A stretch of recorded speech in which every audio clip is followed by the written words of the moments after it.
This is Cerebral Cinema. Movies of the mind. The Adventures of Sam Spade, Detective. Brought to you by Wild Root Cream Oil Hair Tonic, the non-alcoholic hair tonic that contains lanolin. Wild Root Cream Oil, again and again, the choice of men who put good grooming first.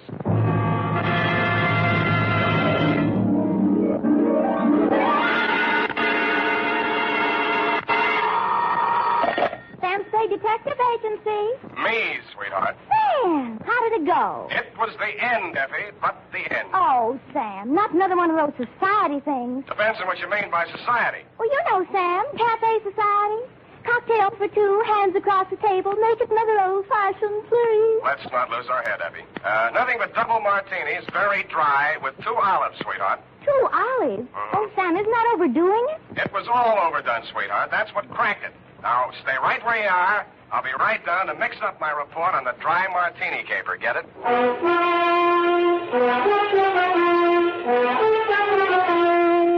Dashiell Hammett, America's leading detective fiction writer and creator of Sam Spade, the hard-boiled private eye, and William Spear, radio's outstanding producer-director of mystery and crime drama, join their talents to make your hair stand on end with the adventures of Sam Spade.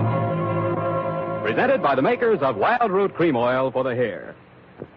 August is always a great vacation month. And for those of you planning to take your vacation soon, let me suggest that when you're packing, be sure you include a bottle and a handy tube of Wild Root Cream Oil Hair Tonic.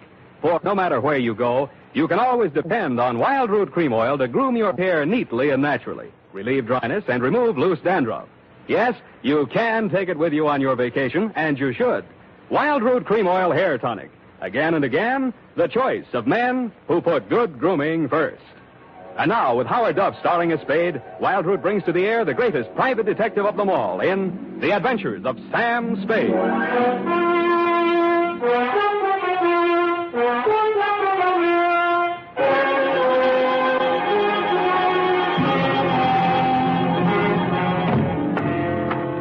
Sam, you look sober as an owl. Wise as an owl, sober as a judge, Effie. Oh.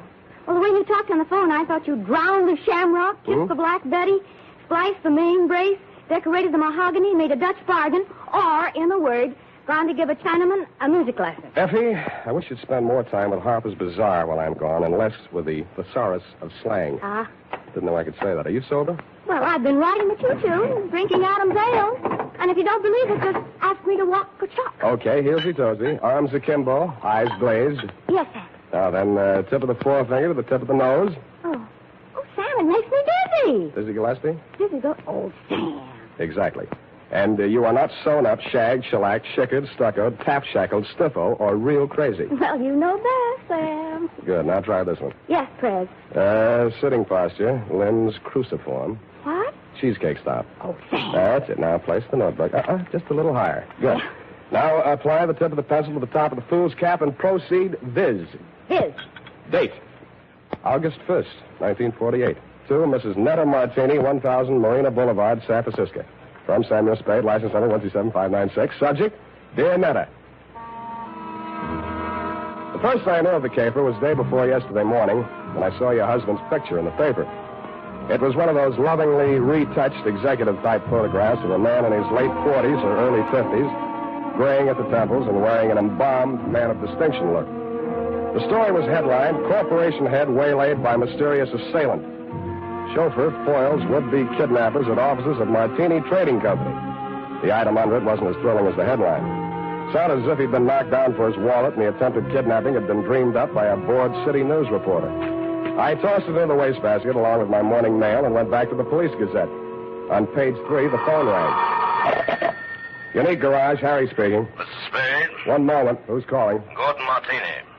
Not Gordon Martini, the corporation head, waylaid by mysterious assailant. Chairman of the board, and there's nothing mysterious about it. Then what are you doing on this phone? I can't talk on the phone. Where are you? In a hospital? I left that pest house this morning. I'm at my residence, 1000 Marina Boulevard. Mm-hmm. It will take you exactly 20 minutes by cab. You will meet me in front of the building, and we'll have our conference in my car en route to the office. Where's your office? Downtown Post Street. Oh, why don't I meet you there? I'm a busy man. Have a full calendar. I'm already late due to all that hospital red tape. But I can fit you into my schedule if you'll hurry. Now, look alive, man.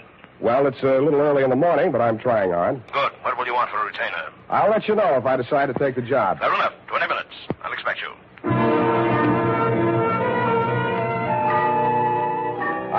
should have looked more alive. It took me 2 minutes to get out of the street, 1 minute to flag down a cab, and 18 minutes to reach your address, Netta. A total of 21 minutes. As my taxi drew up to the curb in front of the canopied entrance to the corner apartment house at 1000 Marina, I saw your husband pacing indignantly up and down in front of the entrance, pausing only to glare at the outsized chronometer on his left wrist.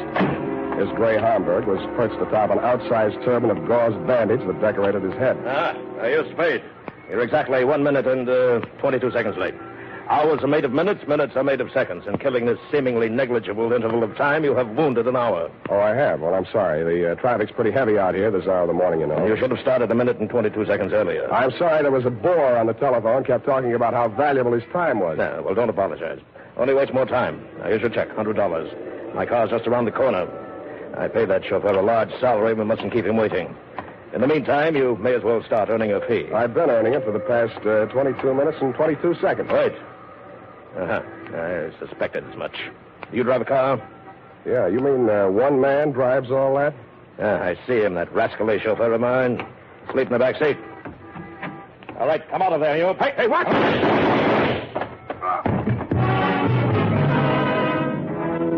I was behind him and a little to the right. The shock of the rapid-fire 30-caliber slugs lifted him off his feet and knocked him against me. I went down under his 300 pounds of dead weight. By the time I rolled him off of me and got up, the gunman had jumped out of the limousine and into a gray sedan that was double parked alongside. In the welter of traffic on the boulevard, I didn't dare risk throwing a shot after him, but I did get the first 3 numbers of the license plate before it buried itself in the heavy stream of AM commuters. That's when the air changed from exhaust fumes to something out of a Persian garden. I turned and looked for the first time into your Nile green eyes, Netta, and saw you twisting a handkerchief in your pale hands I might have loved beside the Shalimar, but on Marina Boulevard they looked like hysterics dead ahead. Who did it? You saw him. Don't lie to me. Why don't they come with the ambulance? All those people standing around there staring at me. Make them go away. Make them go away. I can't stand it. Stop it, will you? That's better. Now, come on over here. Who are you, his wife? Yes, and it was all my fault. This is the end. I called Ernie out the window and asked him to come upstairs. I wanted him to return some lingerie. They sent the wrong color, Pete. Yeah. Who's Ernie? He's our chauffeur. I was looking for the exchange slip when we heard the shots. Is he dead this time? Yeah, don't go to pieces. Poor Gordon, he had so many enemies. He didn't drink well, you know. People dropped us like flies. And they certainly dropped your husband. Are you a policeman? No, but I'll do until the real thing comes along, which is right now. If I were you, lady, I'd go back upstairs and relax. They'll get to you soon enough. Yes, I suppose you're right. Poor Gordon, he looks so natural stretched out on the pavement. Yeah. I keep thinking he'll get up and stagger on into the elevator. He didn't drink at all well. Go on, will you? All right, I'm going. Oh, Ernie, where did you go? Down to the garage. I heard a car driving. Poor Mr. Martini. It's all my fault. No, Ernie, it's mine if I only hadn't mislaid that exchange slip. What? You know, when I called you out the window to come and get that package. Oh, that. What do we got here? Who's the witness? Me. Oh, Spade. Lost another client, huh? Not quite. I haven't cashed the check yet. Well, they got him anyway. All right, clear the space in there. Let him through with that stretcher. Step over here out of the crowd, Sam. I want to get that statement. Yeah. Okay, Gary, take it down. Got a pencil? Yeah, and I want it back. Let's have it. This guy is Gordon Martini. Mm-hmm. He headed up a local firm, the Martini Trading Company. Mm-hmm. Last night he was working late at his office. Got boinged. All right. Phoned me this morning. Didn't know why. Thought maybe he wanted a bodyguard. Anyway, he needed one. Mm-hmm. Gunman was crouched in the back seat of the limousine, shoved the carbine out when Martini opened the door. Carbine, huh? Didn't get a good look at him. You can see why, the way it's closed in. No side windows. Foreign car, isn't it? Stop drooling. You can't afford one. You getting all this? What about the getaway? Martini fell on top of me. I saw the getaway car in the back of his head. Yeah. The car was a gray sedan. The back of his head was a standard make, too. Only got the first 3 digits of license plate, 5D9. 5D9. Anything else? Yeah, give me back my pencil. The homicide boys want some help. They know my fee. Mr. Spade. This is Martini. Why aren't you and Ernie upstairs getting your alibis shaped up? Oh, please, I can't face the questions just yet. Would it be legal if I just avoided them till I can collect myself? I don't know about legal, but it might be smart. Where can we talk? What do you suggest? Well, there's a little cocktail lounge up on Lombard where Ernie and I all... it's just around the corner. Very handy. Let's go.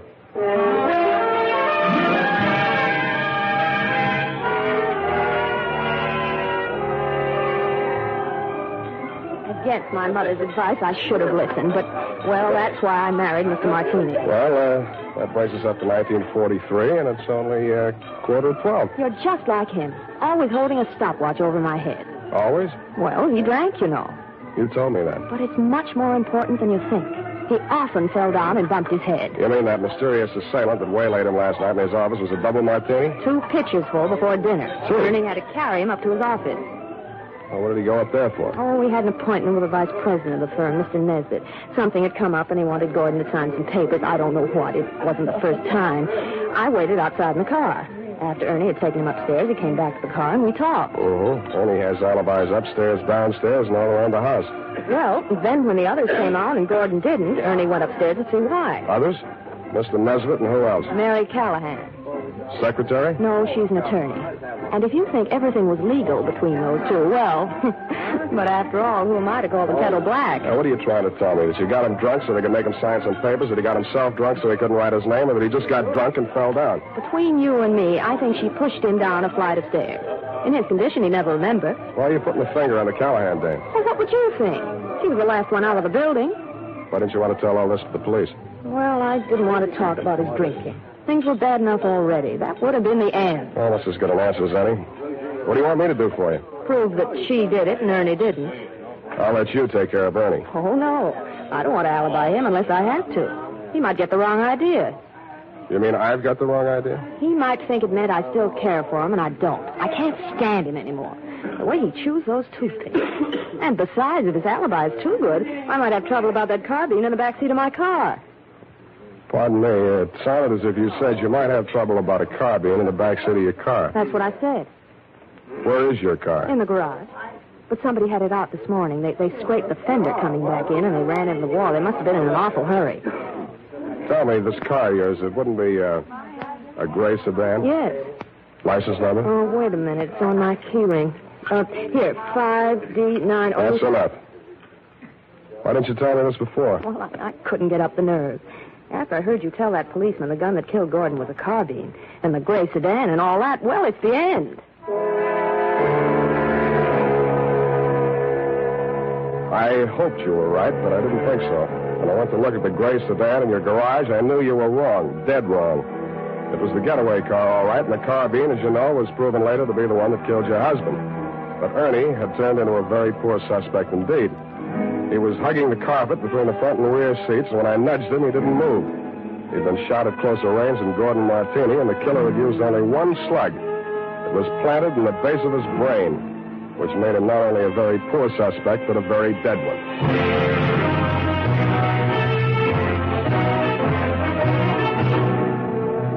The makers of Wild Root Cream Oil are presenting the weekly Sunday adventure of Dashiell Hammett's famous private detective, Sam Spade.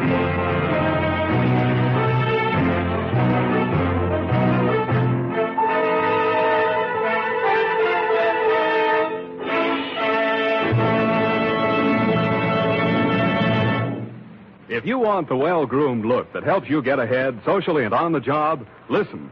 Recently, thousands of people from coast to coast who bought Wild Root Cream Oil for the first time were asked, how does Wild Root Cream Oil compare with the hair tonic you previously used? Better than 4 out of 5 who replied said they preferred Wild Root Cream Oil. And no wonder. Wild Root Cream Oil grooms the hair neatly and naturally, relieves annoying dryness, and removes loose dandruff. What's more, non-alcoholic Wild Root Cream Oil is the only leading hair tonic that contains soothing lanolin. So ask for Wild Root Cream Oil Hair Tonic. Again and again, the choice of men who put good grooming first. By the way, smart girls use Wild Root Cream Oil, too. And mothers say it's grand for training children's hair.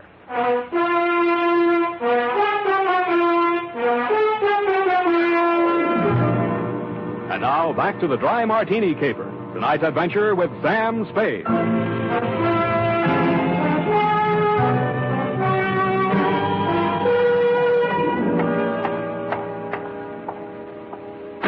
Martini Trading Company, good afternoon. I'm sorry, Mr. Nesbitt is in conference. I'll see that he gets your message. Well, what can I do for you? I would like to see Miss Callahan. Miss Callahan is in conference with Mr. Nesbitt. Good. I would like to see them both. But I have orders not to disturb them. You do not have to. I will. Just a minute. You can't go breaking in like that. Yes, and I'll tell you something else. He won't ever get away with it. Why, everyone in this town knows about your underworld connection. Why, you doddering old fool, when I get through with you, if you don't go to the gas chamber for Gordon Martini's murder, you'll wish you had. If I go to the gas chamber, it'll be for killing you, not Gordon. Oh, you said it. Oh, why didn't I have witnesses here? Miss Callahan? Did you hear that? You weren't talking loud enough. I didn't hear a thing. Well, come on in here and I'll tell you a thing or two. Close that door. Now, sit down. Thanks. I listen better on my feet. Oh, so you're the detective Netta Martini employed, eh? What's she paying you? That'll depend on how much I have to do for her. Well, I'll tell you how much you'll have to do for her. You'll have to make a case against me, and that's not going to be easy. Why do you think she's out to get you? Why, indeed. For years, this moth-eaten mouthpiece, this parboiled Portia, has been victimizing poor Gordon, taking advantage of his weakness for drink. Oh, Now that she's liquidated him, she appears with 55% of the common stock. Motive enough, eh? Why, you fraudulent old fool. I simply bought up his debts and threw an attachment on those stocks. Unethical, but perfectly legal. Look, Why, you're not even a proper thief. You're nothing but a bumbling old embezzler. Now, listen You here. only did because he was going to call in the auditors to look over those books of yours. The deed of double entry, Mr. Spade. Look, will you save this for the courtroom scene? Now, you've convinced me. You're both crooked. I'll see that you both go up for something. That's a promise. Mr. Spade, I gave you credit for better sense. Do you know that this Medusa of the magistrate's court, this harpy of the Hall of Justice, What? tricked him into changing the beneficiary of his insurance the very night she pushed him down the stairs? And you were all in favor of it when you thought you held a controlling interest in the company. Answer that. You see, Mr. Spade, he can't answer that. Good. I'm glad one of you is temporarily lost for words. Now, I only want to know one thing, and I want a straight answer. And if either one of you starts off on another speech, I'm going to push you into the nearest cloakroom and lock you in together. Why, you wouldn't dare. Try me, sweetheart. Well, what do you want to know about this Amazon ambulance chaser, this Trilby of the traffic court? Watch it. Well, what do you want to know? About Martini's insurance policy. Now, you say he changed the beneficiary. Please answer in 10 words or less. Who was the beneficiary, and who is the beneficiary now? I'll have to answer that question in two parts. The beneficiary was his wife. He changed it to the Martini Trading Company, a corporation of the state of California. Thank you, and goodbye, Mary Callahan.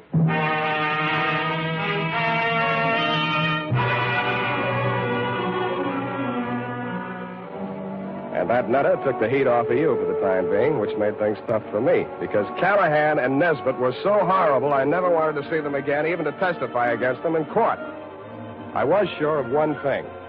None of you had pulled the trigger of that carbine. There'd been a hired killer behind it, and the way he operated, taking crazy chances in broad daylight in a crowded street, told me an important thing about him. That night, I made the rounds of the joints. At a plant called the Bing Room, I found a bouncer who'd tossed out a customer that run up a bill and tried to pay it with a $1,000 check. He sent me to the Atlas Hotel.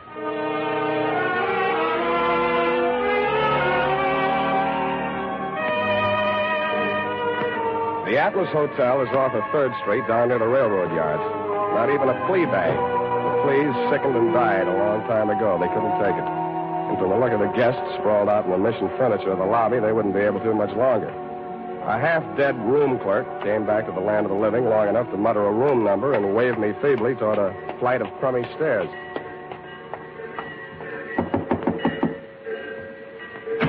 Yeah, what do you want? You, Hack Hartman? Hey, you got anything for me, huh? Yeah, I got news for you. Get back in the room. I'll tell you all about it. Yeah. Well, come on in. Drop the shiv. Yeah, I'll drop it. I'll fix you. I'll cut you good. I'll cut you. I'll cut you. I'm glad you did that. You make it easy for me. Now get over there. Leave me alone. Leave me alone. I'm not feeling so good. You can feel a lot worse. Who hired you to put the burn on Martini? You don't get nothing out of me. Who gave you that check? Oh, leave me alone. I got all night, Hack, and I feel better than you do. Now, what did you do with that check? I'll shake it if your teeth come out with it. Come on. All right. Stop it. I don't feel so good. Okay. Where? Pocket. My shirt. Don't reach. I'll get it. All right. There was a company check, which is what I'd expected.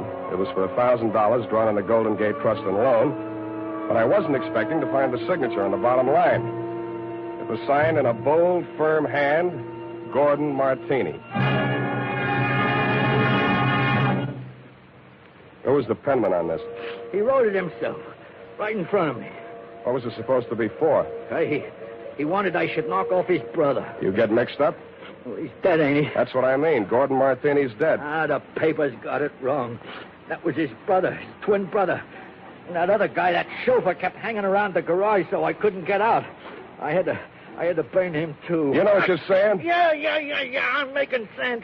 Now, get out of here. I'm getting steamed. Don't let it worry you. I got a nice, cool place all picked out for you.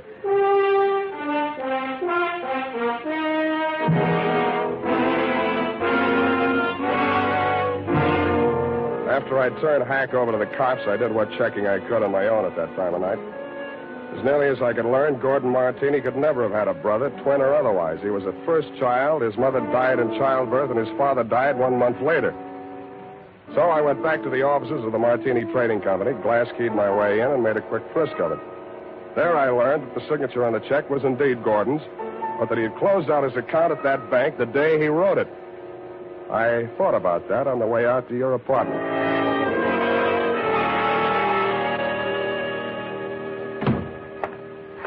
Sam, I've been calling and calling, trying to reach you. I've been so worried. It's the end. This time you might be right.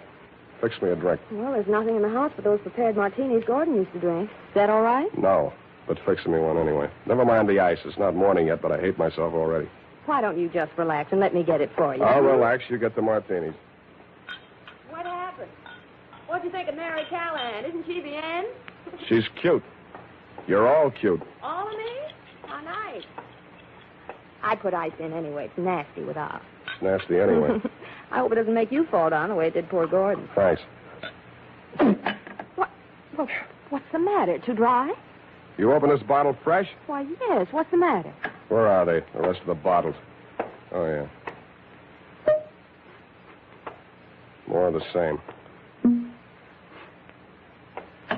Is this all your husband ever drank? Yes, gallons of it. It's a special brand. He even took it with him to bars and people's houses. He'd sit and drink them right out of the bottle like a little child. Then he'd be falling down drunk, of course. And that's how we lost so many friends. They dropped us like... Like flies. Yeah, it was the end. Who you phoning? City morgue. Maxie, Sam Spade. Sammy, what can I do on you? On Martini, Maxie, they got around to the autopsy yet? Yeah, they rushed him through. Got the report handy? Right in front of me. Funny thing, Sam. The doc said they should have saved themselves the trouble. He'd have been dead in a week or two without no help. What from? Brain tumor. Malignant, it says here. Any alcohol in him? None from drinking, Sammy. What about the head wounds? Accidental fall due to periodic fainting spells. Part of his condition. Thanks, Maxie. Well, what is it, Sam? Were the martinis poison? No, sweetheart. The martinis were colored water. Why, they couldn't. Well, what made him get so drunk? He didn't. He was sick. But, Sam, who killed him? He killed himself. But he couldn't have. He hired a gunman to do it. He planned his own murder. But that... Why... Well, why didn't he leave a note or something? He could have ruined us all. Come here, sweetheart. Put your little hand on Uncle Sam's shoulder. Why, Sam...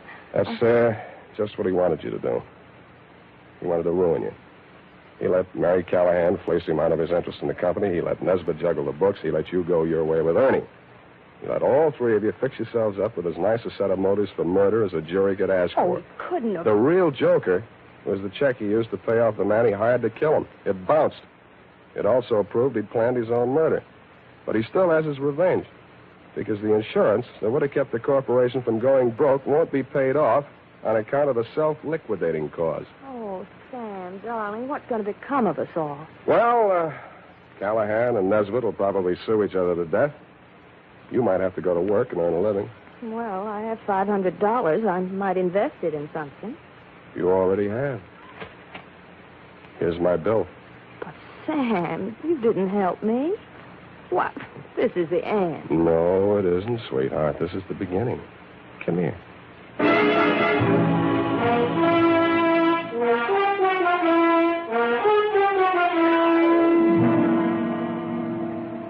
Period. End of the end. Well, you asked me. You helped her. Now, F. Well, that just goes to show you. Show what, F? Man's ingratitude to man. But what did Mr. Martini have against you? Why, nothing, sweetheart. He just needed a smart operator like, Johnny Madero was on vacation. Sam, have you cashed that check Mr. Martini gave you? Well, Not yet. Sam, any bartender would know better than to take a check from a man who drinks that much. F, you haven't been paying attention. He didn't drink. He didn't. I was able to establish that later on. You haven't been at the listening. time, Sam, for all anybody knew, he was a hopeless drunk. He was, Sam. Oh, you're so wonderful and trusting. But I do wish that you'd understand this. He was a hopeless drunk. For the last time, Effie, he didn't really drink. I'll just type this up, Sam, while you call the bank. I'll do that.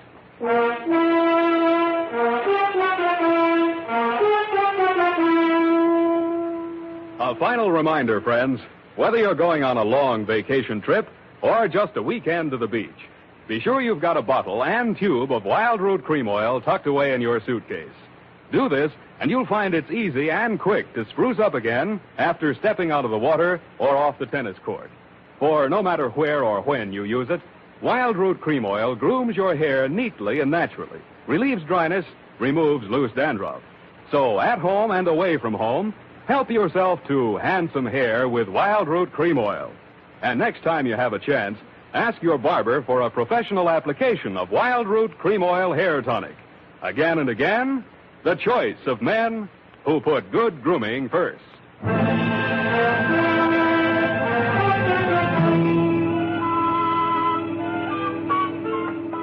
here it is, Sam. I hope it was worth the price of the paper and carbons. You made carbon copies of that? An unimportant report like that? Oh, it bounced? Well, the estate isn't settled yet. Oh, Sam, you're so wonderful and trusting. Effie, I am not wonderful and trusting. I am a hard-boiled private eye. I know. Just a pity there's no money in it. And I'm also two-fisted. Sam, have you ever thought of ceramics? Of what? Ceramics. It takes virtually no capital. All you need is a small furnace and some clay. And if you don't have any talent, you can just make ashtrays. Thanks, I already have one. Oh, flower pots are fun. You can pop them on a wheel. And you can pot your hat on and wheel on out of here and also take your furnace and clay. Oh, I love you when you're so gay and carefree. I am not gay and carefree. You are a hard-boiled private eye. Good night, Sam. Good night, and sue me for your back salary, sweetheart.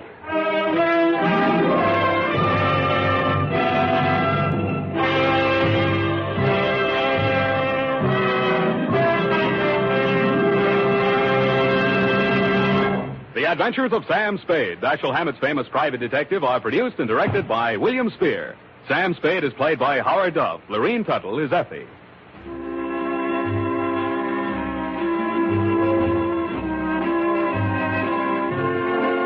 The Adventures of Sam Spade are written for radio by Bob Tallman and Gil Dowd, with musical direction by Lud Gluskin. Gil Dowd directed tonight's broadcast in William Spear's absence. Join us again next Sunday for another adventure with Sam Spade, brought to you by Wild Root Cream Oil. Again and again, the choice of men who put good grooming first. This is Dick Joy reminding you to get Wild Root Cream Oil, Charlie. It keeps your hair in trim. You see, it's non-alcoholic, Charlie. It's made with Sula lanolin. You better get Wild Root Cream Oil, Charlie. Start using it today. You'll find that you will have a tough time, Charlie. Keeping all the gals away. Hiya, Baldy. Get Wild Root right away. This is CBS, the Columbia Broadcasting System. The Adventures of Sam Spade, Detective, brought to you by Wild Root Cream Oil Hair Tonic, the non-alcoholic hair tonic that contains lanolin. Wild Root Cream Oil, again and again, the choice of men who put good grooming first.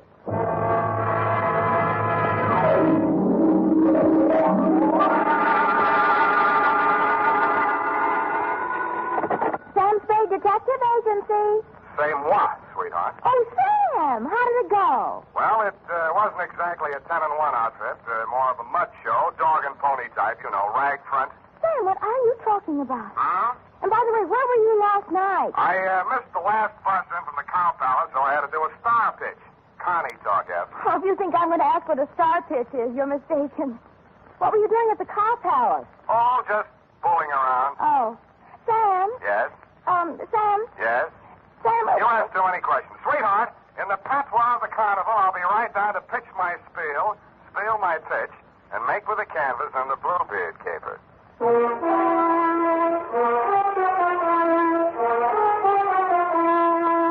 Dashiell Hammett, America's leading detective fiction writer and creator of Sam Spade, the hard-boiled private eye, and William Spear, radio's outstanding producer-director of mystery and crime drama, join their talents to make your hair stand on end with the adventures of Sam Spade. Presented by the makers of Wild Root Cream Oil for the hair. Say, Mom, if the summer winds are making Junior's hair drier and mussier than it should be, why not borrow a little of Dad's Wild Root Cream Oil and restore that sweet, angelic look? You'll find Wild Root Cream Oil Hair Tonic comes in handy for every member of the family. It grooms the hair so neatly and naturally, relieves that summer dryness, and removes loose dandruff, too. Better check on your supply right now. If it's running low, then tonight or tomorrow, first thing, get Wild Root Cream Oil Hair Tonic. Again and again, the choice of men who put good grooming first.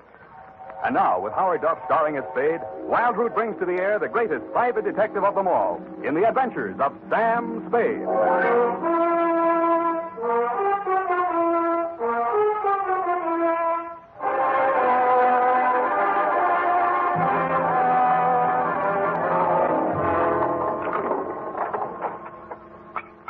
Ready, Effie? Yes, Sam. By the way, what is a Starr, Pierce? Oh, your clothes. You look as if you slept on the ground. That's what it is. Date, August 8, 1948, to Detective Lieutenant Dundee, Homicide Detail, San Francisco Police. From Samuel Spade, license number 127596. Subject, the Bluebeard Caper. I will not offer as an extenuating circumstance the fact that business is bad all over. But it is true that I've been sitting in my office for 4 hours and the phone had not rung once. This one didn't phone. From the looks of him, he didn't have the required nickel. But the hangover he was wearing under his eyes had cost someone a pretty penny, so I figured his credit might be good somewhere. Mr. Spade? Yeah? Oh, my head. Here. Try this. Oh. Want it mixed? Oh, no soda. I couldn't stand the noise. Where'd you wake up? In these same clothes. Figures. It all started at my sister's engagement party. Mint juleps. They must have been full of flukum. Flukum? You don't happen to have an ice bag? It's customary for my clients to bring their own. Oh. Well, now here's a spiel. Did I tell you my name? The name you gave my secretary was Ned Towers. You want to stick with that? Yeah, Ned. Ned Towers, yeah. It's about my sister. She's... Her name? Sylvia. Sylvia Towers. Sylvia Towers, yeah. But it's not about her, really. It's about that Bluebird. I mean, Bluebeard. She's married. Jefferson Davis Calhoun. What about him? Oh, that marriage has got to be stopped. I found out that his name's not Calhoun at all. That he's been married 3 times under 3 different names. And that all his wives died mysteriously. And that he collected their insurance. And now he's talked my sister into insuring herself for $100,000 in his favor. When did you learn all this? In a barber shop yesterday. Oh. I went in to get a manicure, and I picked up this old detective magazine. Here's his picture. Look at it. I'd heard of the case. In his heyday, the papers had called him the Mint Julep Romeo. And any name he happened to be using at the time had Colonel in front of it. None of his 3 wives had survived the honeymoon. Wife number 1, an aviatrix, bailed out at 10,000 feet over Mount Hood along with her husband. His parachute opened, hers didn't. They found the body the following spring. Wife number 2, a snake dancer, died of snake bite when she squared off with a full-fanged diamondback instead of her usual non-poisonous partner. Cause of death was never officially proven because the body was embalmed by mistake, it said there, before the coroner arrived. And finally, number 3, a professional stunt woman, disappeared over Niagara Falls in a beer keg instead of her specially designed barrel and was never seen again. Well, Mr. Spade? Yeah, but are you sure your sister's fiancé, this Calhoun, is the same guy? Well, here's a picture of them together. It's their engagement photograph. What do you think? Brunette? My sister? Redhead. That's him on the left. Redhead? Well, Mr. Towers, are we going to sit idly by and see another poor girl go to her death? How much money you got? About $100. I'll take 50 now. You are going to help her. How much does she already know? I tried to tell her. She's beautiful. She wouldn't even listen. I thought she might listen to you. I pray she will, Ned. I pray she will.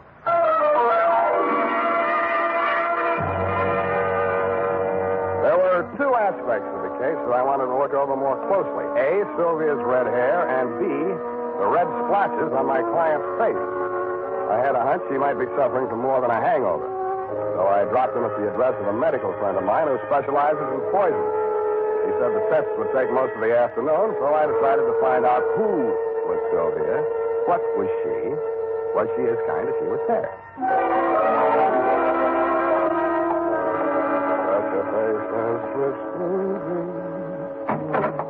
Yes? Yes. I beg your pardon. Miss Towers? Yes, I'm Sylvia Towers. Are you the florist? You're expecting maybe a detective? Come in. Thanks, I will. Well, as a matter of fact, I wasn't expecting a florist or anyone else.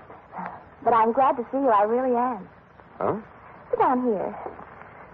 So just relaxing. Oh, no, over here. Oh. Well, why not? There. Isn't this more cozy? Take your hat off. Oh. You have me believing you really are a detective. What do I look like? Well, I'll have to mull it over. Now, don't tell me. Let me dream. Look, Sylvia, Miss Powers, I mean. Oh, Sylvia, I like the way you dress. Nice and casual. Oh, you do? But, you know, you really should wear a handkerchief. Hey. You ticklish. Well, look, if you want to frisk me, get it over with. It's your apartment. You got a right to. Well, isn't this way nice? Sure, it's fine. It's just that, well, you know, I just didn't expect. Just didn't expect. Well, what do you want, a butterside act? No, it's just that my feelings have hurt you. Haven't asked me who I am or what I'm doing here or anything. Oh, I don't care. I like you. Is this how you got engaged to Calhoun? No, he was selling some phony stock certificates, so I bought a few. They were phony, so you bought a few. Figured. He'd had bad luck with marriage. It was the only way I could force the issue. You're forcing him into marrying you? Darling, don't be so critical. I did it very nicely. I'm sure you did, but why? Oh, I don't know. He's so courtly. A real Southern gentleman. How real?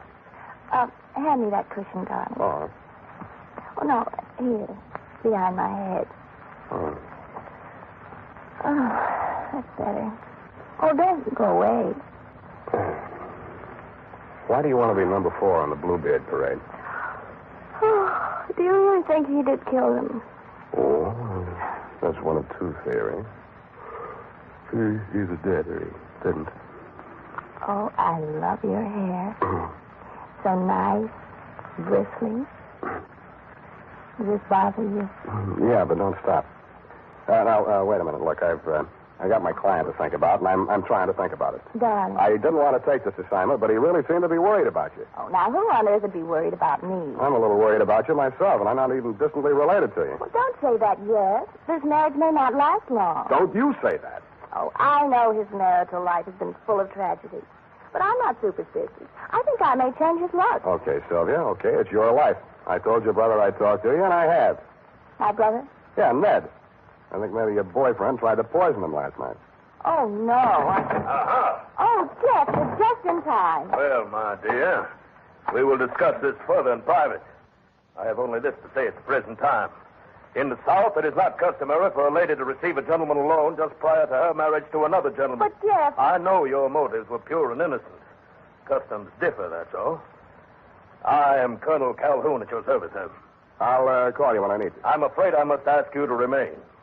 Sylvia? Oh, Jeff, I meant to tell you. It was just a flirtation. Yeah, I didn't all. think it... You mean What you didn't think? he made certain proposals? Well, what could I do? What could she do? You said there were things in your past, Jeff. Yeah, that's what I said. Things that... Oh, well, there, my dear. It was blackmail. That's all it was. I did it for you, Jeff. Go to your Did it for chambers, you. Sylvia. I will deal with this adventurer. If this were the South, there would be better ways, but never fear. Where there's a Calhoun there, too, you will find Southern chivalry. Please. No, Jeff. Phone the police. Sylvia, I must insist that you do as I say. Very well, Jeff. You know best. Yeah. Well, sir, how about you and me putting our heads together over a little old mint julep, huh? Thanks, I'm not thirsty. What's the pitch, Colonel? How come your girlfriend yelled, "Hey, Rube," just now? What is your asking price, sir? What's your bid? 5,000 now, 5,000 after she's buried, 20,000 after the insurance people pays off. No dice. Caper's worth $100,000. 50 for me, 50 for you. That is out of the question, sir. Okay, from here I go to the cottage. Now, son, let's not be hasty about this. It will require a slight change of plan, but I reckon I can swing it. All right, 50-50. When are you going to knock her off? You want her to fly the coop? Is there another way out of here? Well, not that I know of, but she's crafty. She's crafty. Well, come on, let's get it over. Yes, you're right. Maybe now or never. That's right. Sylvia? Wait a minute. Huh? Come here. What is it? How are you going to do it? Well, hit her with this and then out the window. Let me see, then. See. It's got quite a heft to it. Where'd you get this sap? Souvenir of Niagara Falls. Know where you're going to get it? What are you, Yankee?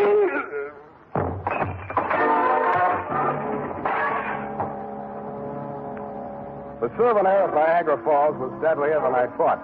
The blow spun him around like a top, and he went down on the other side of the room, taking the bar and the mint julep ingredients along with him. I headed for the room Sylvia had disappeared into. But she had already disappeared out of it.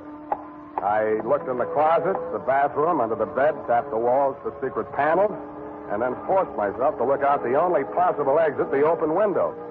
10 stories, sheer drop to the street. 2 stories, sheer unclimbable masonry to the roof. Now get this, Dundee.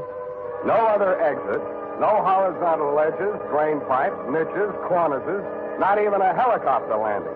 I asked myself, who is Sylvia? What is she?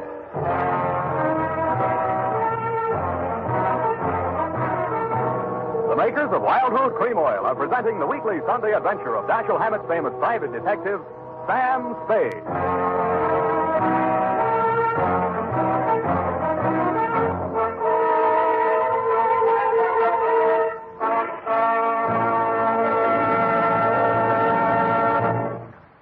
If you want the well-groomed look that helps you get ahead, socially and on the job, listen.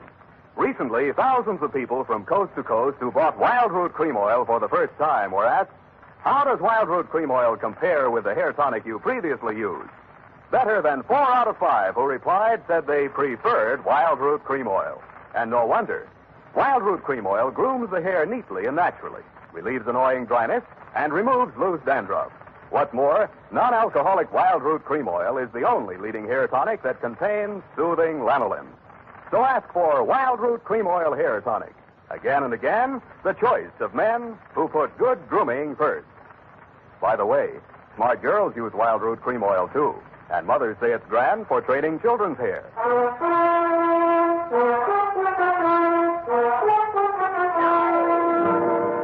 And now, back to the Bluebeard Caper. Tonight's adventure with Sam Spade.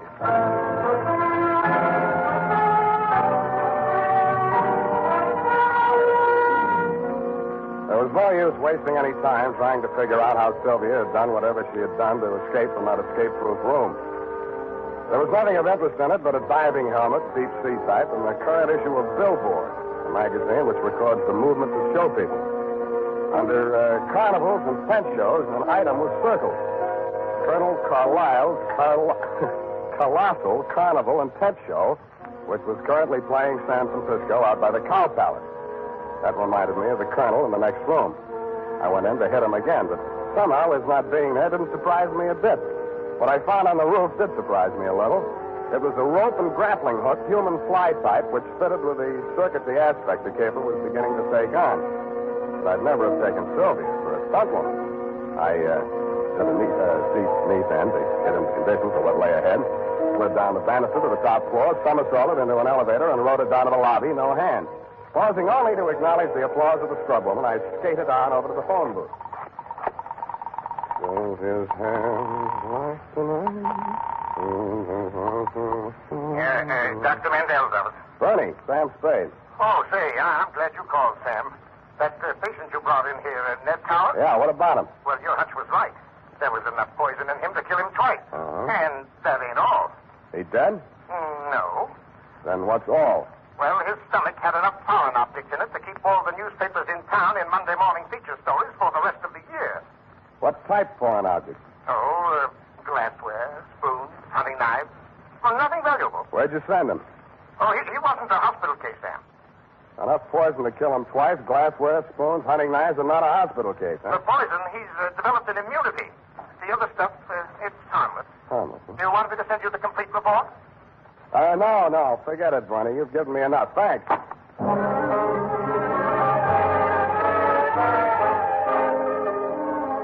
From then on, Dundee, it was mostly entertainment. I headed for the carnival grounds outside the town, and Colonel Carlisle's Colossal Carnival and Tent Show unfolded before my very eyes just west of the Cow Palace. Brought to you in the interest of artistic endeavor.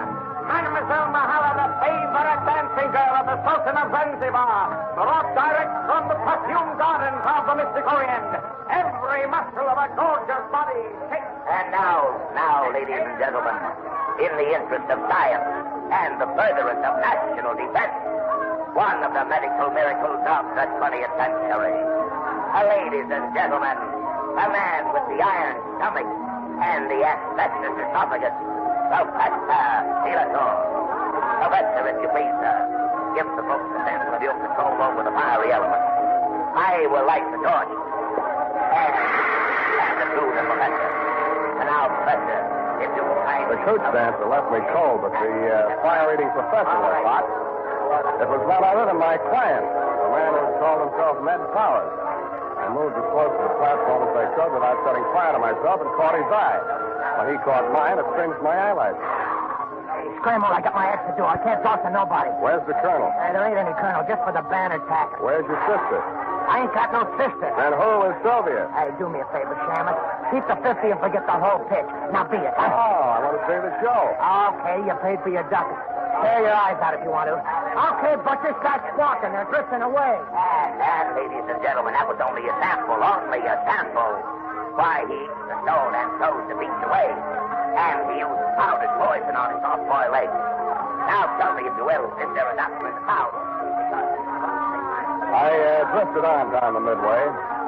There was Boona, Nature Boy, Gilda and Hilda, the Siamese twins. There was Shorty, the fat man, and Fatty, the short man, a bearded lady, and several natural freaks of nature.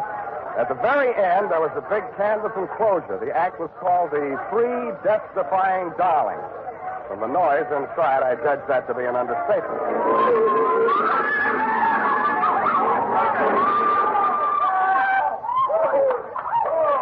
I bought a ticket and got inside just in time to see a trim, energetic blonde in tailored coveralls crawl out of the twisted wreckage of the car she'd just driven point blank into a concrete wall at an advertised speed of 80 miles an hour.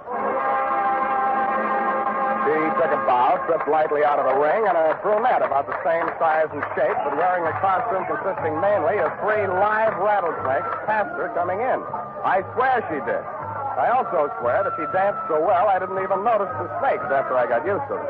Before the lead snake had taken its final bow and wriggled out of sight, a redhead in green coveralls appeared at the top of a 60-foot tower. She climbed into a barrel, and some stupid fool pushed her off. The tank she landed in was no more than 3 feet across and couldn't have had more than a foot of water in it. But she emerged from the splinters with her face wet and some of the greasy carnival-type makeup washed off. The red-headed branch of the death-defying darlings was, you guessed it, that miraculous escape artist, the one and only Sylvia. I was anxious to meet the rest of the act, so I vaulted over the canvas to the trail's dressing room. There was a sinister buzzing sound at my ankles as I entered. I jumped out of the way just in time to miss getting bitten by one of the brunette's dancing partners, the Diamondback. Sylvia looked at me pityingly, grabbed it expertly just behind the head, and shoved it down into its basket. Sam, you should have known better than to come in here unannounced. Strangers make Salome terribly nervous. Then we're even. How did you know I was here? I didn't. I was looking for my client. Then you are working for Ned. Who else? Well, when I heard you bargaining with Jeff, I didn't know what to think. Before that, I'd been so sure. Look, sweetheart, I haven't been sure of anything in this caper from the start, least of all you. And no matter how sure I get, I still won't believe it. Look at me, Sam. Touch me. I'm only flesh and blood. Yeah, well, anyhow, how did you meet yourself coming on with the snakes when you went out in the coveralls? Oh, zippers. I was wearing the snakes underneath all the time. Snakes? Doesn't the autocrash make them nervous? Oh, no, they're used to it. Mother trains them. That was after Father... Never mind your family. Let's talk about you. All 3 of you. Well, after Mother and Father... Well, the act was a threesome, you see, and they wouldn't keep me on as a single. Yeah. So Jeff Calhoun worked out a routine so only one of me would be on at one time. That figures. How often do you come out of it alive? You mustn't say things like that, even in joking. I'm terribly out of condition. I haven't had a real workout since you went over Niagara Falls in that beer keg? And by the way, how did you manage that? It's simple. Relaxation. Secret of everything. I could teach you that, Sam, darling. Jeff could never learn it. How long do you think we'd get away with it, sweetheart? Aren't you taking rather a lot for granted? Maybe not enough. So far as I know, you've only been killed and resurrected 3 times. Darling, if it frightens you, I promise I'll never do it again. How did you drop 10,000 feet without a parachute? Oh, that Mount Hood stunt? I crash-landed the plane, set fire to it. There were witnesses. Something dropped. Oh, nothing but a weighted flight suit. Whose body was that they found? There are always bodies when the snow melts. By the time they get to them, they could be anybody. Oh, that's a relief. What about that other body? Which other one, darling? When you were embalmed after the snake bite. Oh. Well, Jeff just claimed somebody from the morgue that nobody else wanted. Don't be so critical, darling. We didn't hurt anybody. Better not try to tell that to those insurance companies. Well, they should be happy. Jeff says it helps them with their taxes. Does it make you happy? Dying and being dug up every year or so? Well, it's better than doing it every night. But I couldn't go back to Jeff. He lost his nerve after Ned found out. You see, Ned's the only one left who knew me in the old days. If I were dead, he couldn't prove anything. Jeff really meant to kill me this time. What was Ned after? Blackmail? Oh, no, he wanted me back with the show. He hired you to frighten Jeff into letting me go. After all, I am the best threesome in the business. Well, anyway, in the stunt field. Did you see my review in Billboard? I saw for myself. You know something? I was thinking. With all you know about crime... Don't say it. But, darling, it's so easy. And you could have a honeymoon every time I came back and we got married again. Thanks for the offer, but if I get married, I want my wife to stay alive every night. But I wouldn't really be dead. Only legally, for the insurance. Only legally, Sam. Come here. Sam, darling. Look, sweetheart, let's not relax. You're not safe. Not as long as that insurance policy's floating around with Jeff's name on it as beneficiary. You'd never think of looking for me here. Well, the same. You better take that policy into town in the morning and make some changes. Where is it? Oh, it's in my safe. You got a safe here in this trailer? Well, it's just a secret safe. I only call it a safe. But it is safe. Yeah, I thought I'd find you here. But I hardly expected to see Mr. Spade. You don't surprise me a bit, Bluebeard. Hello, Jeff. Sit down and stop waving that revolver. What do you want? That policy. I heard every word you two have been saying. Not that that piece of paper means anything. You won't even be around when the bank's open. But having the original policy in my hand will save a lot of delay, red tape. Of course, Jeff. Where is it? Oh, what's the use? It's in the basket, right by the side of your chair. Wait a minute. Don't move, Spade. If you do, I'll blast you. Listen to me. Don't raise that lid. Safe. Still a child, aren't you, Sylvia? Don't do it, Calhoun. Don't do it.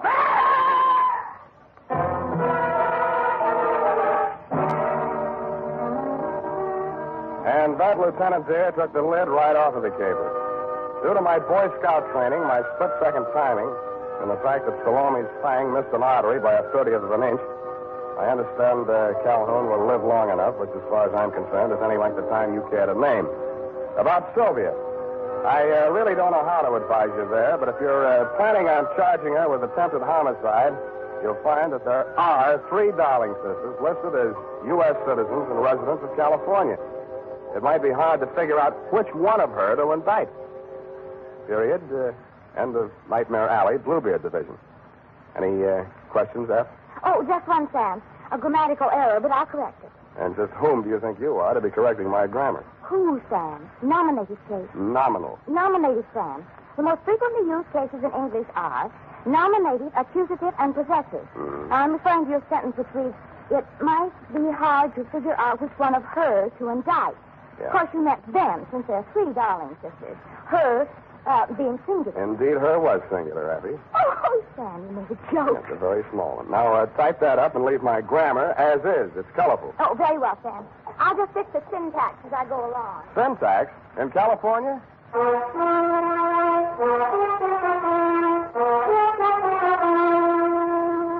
Say, are you looking for a hair tonic that will groom your hair neatly and naturally?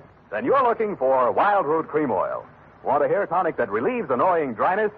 Get Wild Root Cream Oil. Like a hair tonic that removes loose, ugly dandruff? The answer again is Wild Root Cream Oil, the famous hair tonic that gives you the big advantages men consider most important.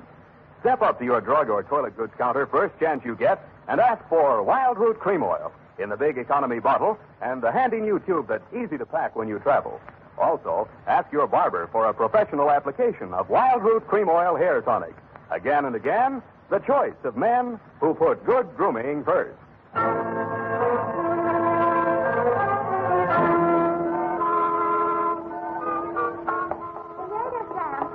quite right. She was only one girl, so I left it to her and made the correction back farther. Back where, The Twinkle sentence Toes? was correct. Twinkle Toes. Hmm. You know, where you said 3 darling sisters, I changed it to 1. That's impossible. It takes 2 to make a sister. That is not funny, Sam. Who's laughing? It's no laughing matter, Sam. After all, that Sylvia, the darling sister, whatever she... None of cares if you can go over Niagara Falls in a barrel. Let's get it right, F. Beer keg. In fact, the only funny thing is you being taken in. After all, snake charmers of that type are a dime a dozen. Oh, here's 20 cents. Phone up that place. What place? Where you get the red-headed snake charmers, 12 for 10 cents. Dime a dozen, Sam. It's a figment of speech. You can say that again, sweetheart. Tending to be 3 people, all with different hair, wearing snakes under a coverall. Oh, that's it. No normal girl would do that, Sam. I don't know. Women do all kinds of work. Oh, Sam. Why can't I be an adventuress like some girls are? I wouldn't trade you for 30 cents worth of snake charmers. Oh, Sam. That's the nicest thing you ever said. Well, next to the nicest. Good night. Good night, Salome.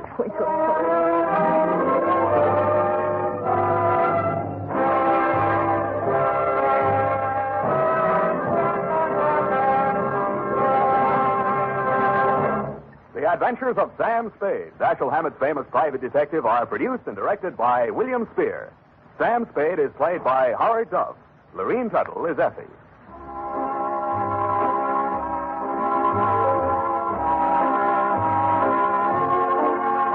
The Adventures of Sam Spade are written for radio by Bob Coleman and Gil Dowd, with musical direction by Lud Gluskin. Join us again next Sunday when author Dashiell Hammett and producer William Spear join forces for another adventure with Sam Spade. Brought to you by Wild Root Cream Oil. Again and again, the choice of men who put good grooming first. This is Dick Joy reminding you to Get Wild Root Cream Oil, Charlie. It keeps your hair in trim. You see, it's non-alcoholic, Charlie. It's made with soothing lanolin. You better get Wild Root Cream Oil, Charlie. Start using it today. You'll find that you will have a tough time, Charlie. Keeping all the gals away. Hiya, Baldy. Get Wild Root right away.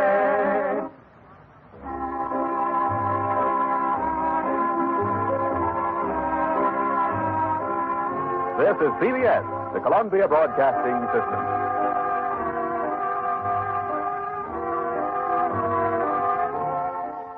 The Adventures of Sam Spade, Detective. Brought to you by Wild Root Cream Oil Hair Tonic, the non-alcoholic hair tonic that contains lanolin. Wild Root Cream Oil, again and again, the choice of men who put good grooming first.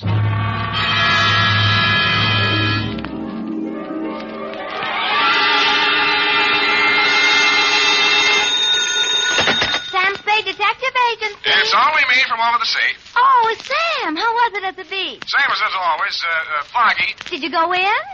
Well, I was up to my neck from the first rumble. If you mean did I go in the water, I did. Was it cold? I didn't notice. I was too busy landing a corpse. Oh, Sam, what a coincidence. I was just reading my new library book. Yeah. And it's all about a body in the water, pushed over a cliff. And there's the strangest girl in it with a strange mother. Figures. And she drinks, the girl, and runs away with a chauffeur. They're rich people. They can't do that. They're stealing my material. Oh, no, Sam, no. It's by Owen Fitzstephen. He's very well thought of. Mother always understands his plot. Not tonight, she won't. Stay where you are, Angel. I'll be right down to dictate my report on the critical author caper.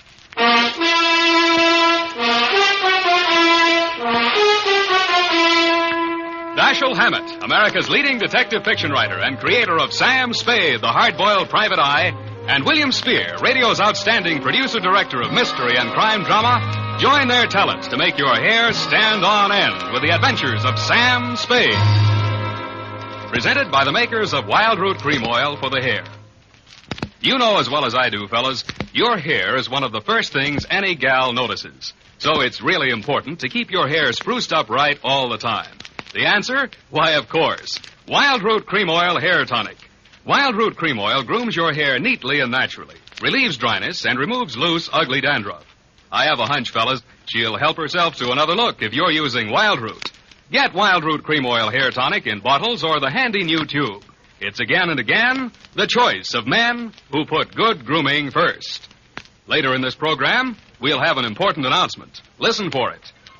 And now, with Howard Duff starring as Spade, Wild Root brings to the air the greatest private detective of them all in the adventures of Sam Spade.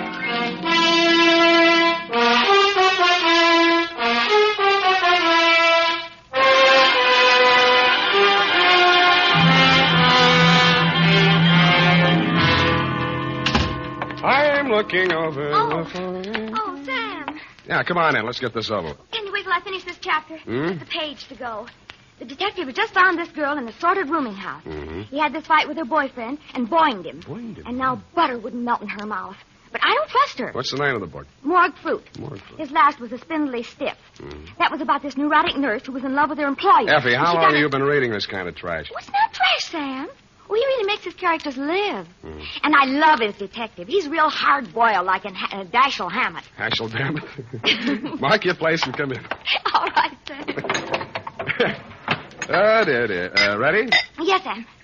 Oh, I can hardly wait. That's the way I like you, eager. To finish the chapter, I mean. Please. I wonder what she's up to. She's guilty, of course. Of course, but what of? You can read it when I'm finished. Oh, my goodness, we've got a report to get out, and here we are chattering about books. Date, August? I will give the date. Yes, Sam. Date? Fill it in.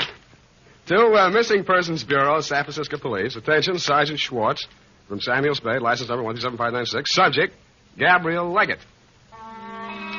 Dear Dave, I should have handed it over to you at the start, but you know me, I'm greedy. I cashed the check she'd sent me as a retainer without consulting my better judgment. Gave the money to Effie to pay bills without batting an eye. Borrowed a dime car fare from the corner newsboy without collateral. And arrived in front of the Leggett Mansion on Nob Hill without the foggiest notion of what I had been retained for. I'm Gertrude Leggett, Mr. Spade. It's about my stepdaughter, Gabrielle. She's been missing since the funeral. Whose funeral was that, Mrs. Leggett? My husband, Gabrielle's father. That was nearly 3 weeks ago. She came to me afterwards and said she was going down to Quesada, to our country place, for a few days. That she wanted to be alone with her grief. But I discovered that she never arrived at Quesada. Do I make myself clear, Mr. Spade? Yeah, except for one thing. Why do you want her back? First, she may do something to disgrace me. She'll undoubtedly try her best to do so. Secondly, unless I get her signature to some papers, in accordance with her father's will, I can't go on living in this house. Furthermore... That's okay. You've convinced me. Now, when she left, what did she take with her? Just one piece of light luggage, and her liquor case, of course. She drinks, you know. Well, it's not my place to disapprove. I merely thought it might help you to know. Well, we could case all the bars in town, but it'd take a lot of time and a lot of money. Besides, I'm on the wagon. Well, you might talk to Eric, my chauffeur. He drove her to the station, or says he did. Where do I find him? Let's see. 10 o'clock. He'll be loitering down the hall somewhere in the neighborhood of the linen closet, helping the upstairs maid fold the sheets. I'd knock first if I were you and avoid embarrassment. Thanks for the tip. Oh, mind if I have a look at your stepdaughter's room? Eric will give you the key. I'm not allowed one. Figures. Oh, Eric. Oh, baby. Darling, you great Oh. big Excuse me, sir. Thank you for your kind assistance, Mr. Collins. It's okay, Myrtle. Any time. Yes, sir. You Eric? Collinson, what can I do for you? I'd like the key to Miss Gabrielle's room. You the law? Why? You expecting some? The old lady's been threatening to yell cop. She decided to whisper instead. Oh, private dick. You catch on fast, lover boy. Okay, I'll let you in her room. Come on. Mrs. Leggett says you drove Gabrielle to the station. She says that, does she? Isn't that what you told her? I'm not telling you what I told anyone. Suit yourself. After you. Mm-mm. What's eating you? Nothing at all. Just want some privacy. Oh, now, wait a minute. I'm responsible. Go help Myrtle. Give me those keys. Oh, listen, you keep... Hello. Hey, let me in. They'll have your lights. Her room was, shall we say, untidy. The mirrored dressing table was chipped around the edges, and arranged helter-skelter across it between two polo pony bookends was a mess of books. 3 odd volumes of the Harvard 5-foot shelf, a horse breeder's gazette, and a bunch of detective novels. I picked one up and opened it to the title page. It was called Morgue Fruit, and it was by Owen Fitzstephen, author of The Corpulent Cadaver, The Spindly Stiff, and The Kiss-Off. It was autographed to the author's great and good friend, the late Edgar Leggett. The signature looked familiar, but it didn't look like a lead. Neither did anything else in the room. I started to unlock the door with the key on the ring I'd grabbed away from Eric, and the light caught the smooth side of a Christopher medal. It was engraved for Eric, forever, Gabby. When Forever Eric went off duty that night, he went across town. The trail ended at a crummy, broken-down rooming house out in the Fillmore. He let himself in with a key and climbed the stairs. I waited until he was out of sight. In more time than it takes to tell, the door cracked open and a nose that could only belong to a landlady raised it out at me. She was gumming a sen-sen. What do you want? They get settled in all right? Nobody's settling in on me. Never touched me. You got me wrong, Mom. I meant the newlyweds. Did they raise the rent money all right? Oh, them. Raised it and spent it. He's a Dick Smither. Dick Smither. Stocks it up all day and throws the dead soldiers out the window. And they call it a honeymoon. Who are you? I'm her ex-husband, darling. I came to pay her the back alimony I owe her. Well, give it to me. I'll see she gets it. Oh, no, you don't. No, don't you come pushing in here. Quiet. It's after hours. Don't allow callers in here after 10 o'clock. House rule. Shut up. Well, I don't. What's their room number? Now, give it to me or I'll shake it out of you, darling. 212. 212. And if it weren't for these new uppers, I'd let you try it. Oh, is that what those are? Thank you, Grand Duchess Marie. Smart Alec. No wonder you can't hang on to a woman. You're so right. You drove her to drink. I did not. Alimony's still good for you, young whippersnapper. Who is it? Western Union. All right, let me... I told you to stay away. Now beat it. Eric, what is it? Look, Eric, I don't want any trouble, but I'm coming in. Over my dead body. Eric? Get back in the room, Gabby. Now, look, I won't let you hurt her, so... Now, so look, help- Collinson, don't No, make no, me do it. I get don't wise. want to. Okay, I'm sorry. Eric! What have you done to him? Nothing a bucket of cold water can't cure. Sit down. I want to talk to you. Who are you? Sam Spade. I'm a private detective. Your stepmother hired me to find you. Oh? You know why she wants to find me? Do you? She wants to kill me. She killed my father, now she'll kill me. Can you prove that? My father never had a day's illness in his life. He could drink 3 quarts of brandy in any evening. Do you believe a man like that could die of heart failure? Frankly, I could. Now she's starting the same kind of talk about me. She wants to railroad me to the insane asylum. Do I seem crazy to you? No. A little nervous, maybe. This idea you have about your father's death. Talk some more, will you? All right. I'll tell you the whole thing. But I gotta have a drink first. Hey, I can't get the top off. Give me a hand, will you? Sure. You need a corkscrew for this one. Yeah, I think there's one down there in the cupboard. I don't see one. Back in the corner. A little farther. There. No, there's nothing in... Hey! Oh. I dreamed I was a character in a detective story. The title of the story was Morgue Fruit, and the author, a man named Fitzstephen, was trying to figure out a way to turn me into a red herring before knocking off his #1 suspect. I tried to tell him it's against the rules to make your detective a red herring, but he said it was a new kind of murder yarn, and it didn't matter anyway because there wasn't even a victim. That's what he thought.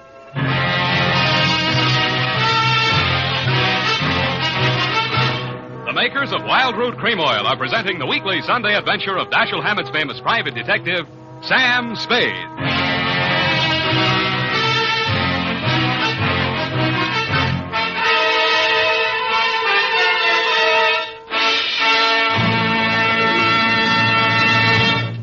Now, here's important news on good grooming. If you want the well-groomed look that helps you get ahead socially and on the job, listen. Recently, thousands of people from coast to coast who bought Wild Root Cream Oil for the first time were asked, how does Wild Root Cream Oil compare with the hair tonic you previously used? The results were amazing. Better than 4 out of 5 who replied said they preferred Wild Root Cream Oil. Remember, non-alcoholic Wild Root Cream Oil contains lanolin. And here's the announcement we promised you. Now you can get Wild Root Cream Oil, America's leading hair tonic, in a generous new 25-cent size on sale at all drug and toilet goods counters. It's also available in larger economy bottles and the handy new tube. Get Wild Root Cream Oil again and again the choice of men who put good grooming first. By the way, smart girls use Wild Root Cream Oil, too. And mothers say it's grand for training children's hair.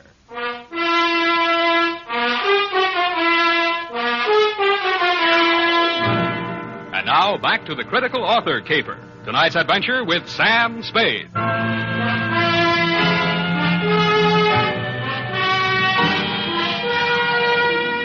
When I came to, it had came the dawn, and I was still a character in a detective story, and I felt more like a red herring than I had in my dream.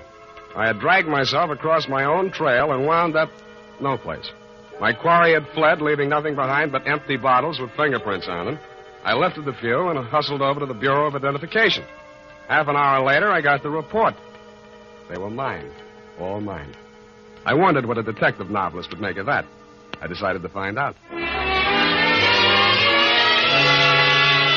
I had met Owen Fitzstevens several years back in Seattle when I was digging dirt on a chain of fake mediums. He was plowing the same field for literary material, and we pooled forces. I got more out of the combination than he did, since he knew the spook racket inside out. I cleaned up my job in a couple of weeks, and we parted friends. His San Francisco apartment was on the 6th floor of the St. Mark. He was standing at its door, holding out a lean hand to greet me when I got there. Well, you're looking fit, Sam. Little red in the face. Yes, the red herring I ate last night. How's the literary grip go? You haven't been reading me? No, where'd you get that funny idea? Oh, there was something in your tone, as in the voice of one who has bought an author for a couple of dollars. I suppose you're still hounding the unfortunate evildoer? Yeah, that's how I happened to look you up. You autographed a book for Edgar Leggett. Oh, yes. Morgue fruit. Distressingly prophetic. What do you know about that family? Oh, what have they been up to now? How well you know the girl, Gabrielle? Quite well, since she's a duplicate of her father. She has brains, but there's something black in her. Something she doesn't want to think about but can't forget. She's a neurotic who keeps her body sensitive and ready. I don't know what for. While she drugs her mind with drink and lunatic notions. Yet she's cold and she's sane. If I had something I wanted to forget, I'd anesthetize my mind directly, leave my body stay strong and ready. I hope you don't think any of this stuff means anything to me. Oh, yes. I remember you now. You were always like that. Tell me what's up while I try to find one-syllable words for you. You know the fellow that drives for him? Eric? Mm-hmm. Well, he was released from Folsom and Leggett's custody when he was 18 years old. Murdered his father. Nice kid. What about him? Mrs. Leggett hired me to find Gabrielle. I found her with Eric in a rooming house out in the Fillmore. She begged me to save her from her stepmother's murderous schemes, then she knocked me cold. Well, that's trivial, dull. I've been thinking of the Leggett family in terms of Dumas, and you bring me a piece of Jim Crackery out of O. Henry. If I were writing this, Gabrielle would kill her stepmother, or dupe Eric into doing it for her. No, that won't do. Not sufficient motive. Murder has to have a motive, you know. Why? She's insane, isn't she? I wonder. Are you saying that carelessly, or do you really think she's off? Well, I don't know. She's got a kind of a wild look about her. Her eyes shift from green to brown and back without ever settling on one color. How much have you turned up on her in your snooping around, Owen? Are you who make your living snooping, sneering at my curiosity about people and my attempts to satisfy it? No, we're different, Owen. I do mine with the object of putting people in jail, and I get paid for it, though not as much as I should. But I do mine with the object of putting people in books, and I get paid for it, though not as much as I should. Yeah, but what good does that do? Well, what good does putting them in jail do? Well, relieves congestion. You put enough people in jail, and cities wouldn't have any traffic problems. That's fine. Well, then all you have to do is to wait till one of them kills the other and put the survivor in jail. It's simple. Yeah, but who's going to kill who? Perhaps they both have plans, both Gabrielle and her stepmother. Looks as if you'd have to guard both of them. I think I'll settle for my client. As far as Gabrielle's concerned, her husband ought to be able to watch out for her. Her what? Husband. She and Eric got married. Well, now there you are. You didn't tell me anything about that. Lord knows how much else there is you haven't told me. Pardon me. Don't go away. Telegram. Sign here. Oh, thank you. There you are. Thank you, sir. Now, I wonder what... Good Lord, this is positively corny. Listen to this, Spade. I appeal to you as a friend of my dead husband. Come immediately, Sunset Hotel, Quesada. Trouble, danger. Do not communicate. Gabrielle must not know. Signed, Gertrude Leggett.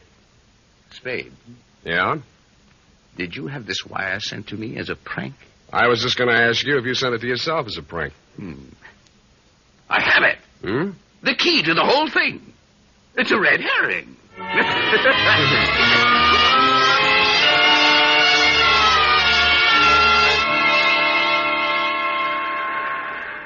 I didn't think Fitzstephen would be able to hold out very long against his professional curiosity, and I didn't imagine he thought I would.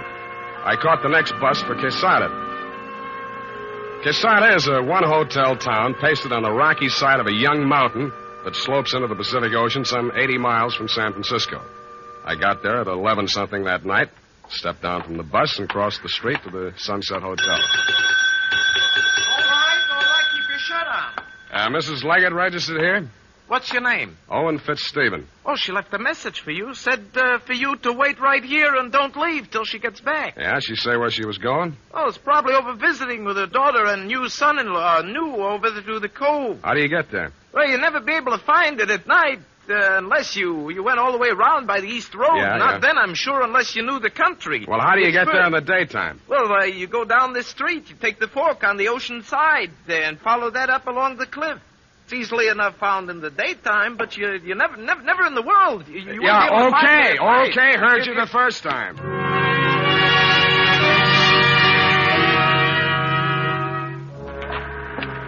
So I waited until morning. Stupid me. I found the road out to the point, but it had never really been a road. The side of the ledge became steeper and steeper until the path was simply a narrow shelf on the face of the cliff. The cliff that sheared off 150 feet or more to ravel out into the ocean. A breeze from the general direction of China was pushing fog over the top of the cliff, making a noisy lather of seawater at the bottom. Rounding a corner where the cliff was steepest, I chucked my cigarette over the edge and watched it spin downwards. And that's when I saw it. I had to go waist deep into the Pacific to lift the body. I got my hands under the armpits, found solid ground for my feet, and dragged it up beyond the high tide mark. It was Gertrude Leggett. Somebody came staggering down the beach to meet us. She dead? Yeah, Gabrielle, she's dead. Oh, the witch is dead. Hey, take me back to town, will you? Buy me a drink, huh? Sit down there. Sit down. What's the big idea? Don't you know I'm sick? Somehow I don't think you're that sick. I think you could make some sense.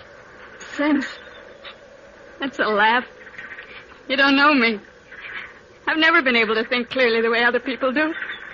No matter what I try to think about, there's a fog that tries to get between me and it. You understand how horrible I can become?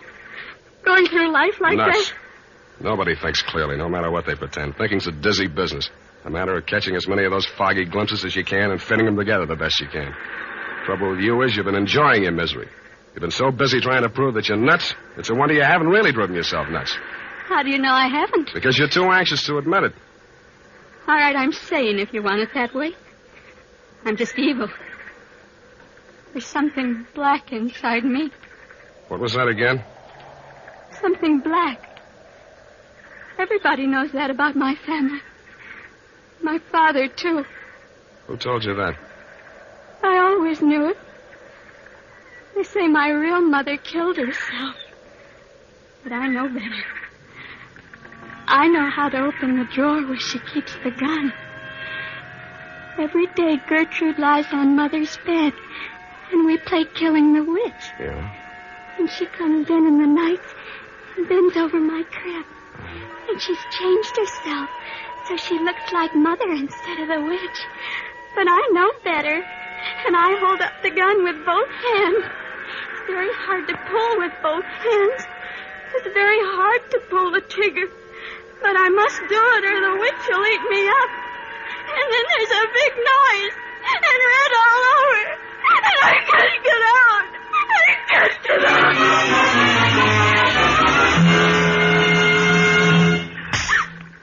Now listen to me. You were beginning to make some sense. Now don't run away from it. Gertrude was lying on your mother's bed. That's your stepmother? Yeah. She was my nurse. She married Father. Not so fast. How old were you when your mother died? 4. 4 and a half. Did your father know about the game with the gun? No, I don't think so. Did anybody? Gertrude said I must never tell anyone, because they'd send me away. And I never did. Not till I grew up. I was with Owen Fitzstephen. Yeah. I had a lot to drink. I told him. After that, he began seeing Gertrude. When finally my father died. But it didn't do her any good, because Owen really loved me. Now, watch it. Now, let's get this straight. You'll have to straighten it out again later on with a doctor to help you. This is to help me. When you were a little child, Gertrude taught you that killing the witch game to use you as a murder weapon against your mother. Then she filled you full of ideas of guilt and fear so you'd keep quiet about it. When you told the story to Owen, he blackmailed your stepmother into knocking off your father. That made you feel responsible for his death, too, so you ran away. Now, Gertrude's dead. I killed her, too. You might, but I doubt it. Now, try and remember.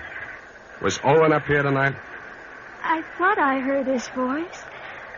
But I hear voices sometimes. I'm hearing it again. Listen. Did you hear anything?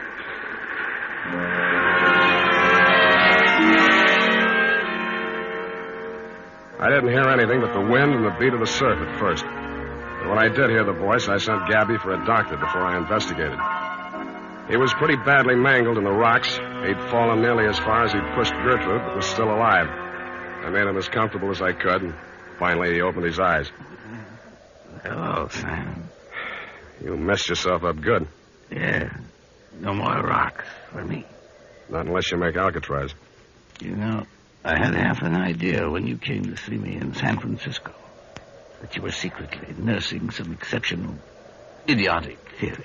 Thanks, Owen, but I never had any theory. The whole thing dropped into my lap. Don't be too sure of that. Understand at present, I admit nothing.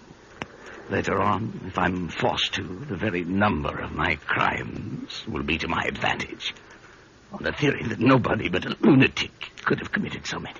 Oh, there's not so many. Only Gertrude, your co-author of the murder of the late Edgar Leggett. Nonsense. Crimes and crimes dating from the cradle. Even literature shall help me. Not your own books. Why not? Didn't the critics agree that the spindly stiff bore all the marks of authorial degeneracy? Evidence, son, to save my sweet neck. And I shall wave my mangled body at them. A ruin whose crimes and high heaven have surely brought sufficient punishment upon it. Yeah, you'll probably make a go of it. Legally, you're entitled to beat the jump if ever anybody was. Legally? You mean insane? Tell me the truth, Sam. Am I? I think that's what they'll say. But that spoils everything. It's no fun if I'm really cracked. No fun at all.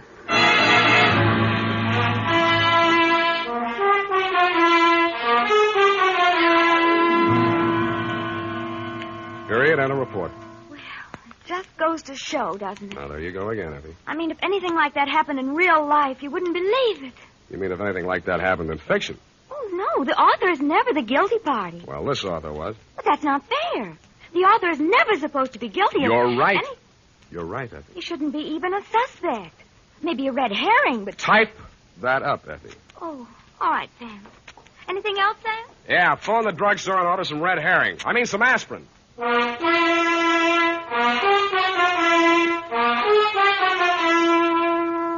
More and more folks are turning to famous Wild Root Cream Oil every day. Wild Root Cream Oil gives you all you ever dreamed of in a hair tonic. It grooms your hair neatly and naturally the way you like it, the way other people like it. What's more, Wild Root Cream Oil relieves dryness and removes loose, ugly dandruff. So join the millions with handsome hair. Tonight, or first thing tomorrow, ask at your drug or toilet goods counter for Wild Root Cream Oil. Also, ask your barber for a professional application. If you've never tried it before, get the generous new 25-cent bottle just introduced. It's Wild Root Cream Oil's get-acquainted size, and once you've made the acquaintance of Wild Root Cream Oil, you'll find you've made a lifelong friend. Come on in, Twinkletoes. Well, here it is, Sam. And I like it even better than morgue fruit. You did. I mean, it's not so realistic. Mm-hmm. I like a romantic type story myself. You Lots do. of atmosphere and psychology in those. Oh, you've got to have those. You really should be a writer, Sam. You think so? Of course, detective stories don't pay much. No, that's but true. if you write enough of them, and look at all the material you've got. No good. Never do for fiction. But, Sam, there's already that radio series, The Adventures of You-Know-Who, Sunday nights. That's what I mean. I don't make a penny out of it. Well, it's your own fault. Sam, I don't want to seem critical, but if you played your cards right, you could have owned a piece of that show.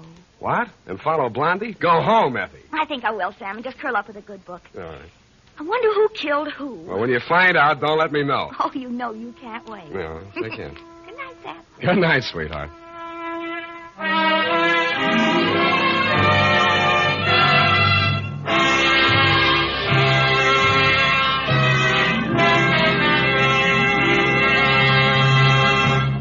The Adventures of Sam Spade, Dashiell Hammett's famous private detective, are produced and directed by William Spear. Sam Spade is played by Howard Duff. Lorene Tuttle is Effie.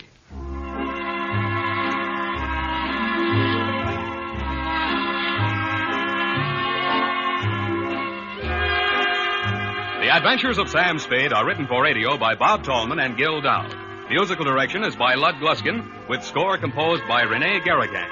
Join us again next Sunday when author Dashiell Hammett and producer William Spear join forces for another adventure with Sam Spade, brought to you by Wild Root Cream Oil. Again and again, the choice of men who put good grooming first.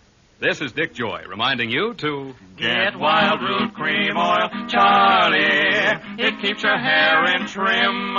You see, it's non-alcoholic, Charlie. It's made with soothing lanolin. You better get Wild Root Cream Oil, Charlie. Start using it today. You'll find that you will have a tough time, Charlie, keeping all the gals away. Hiya, Baldy. Get Wild Root right away.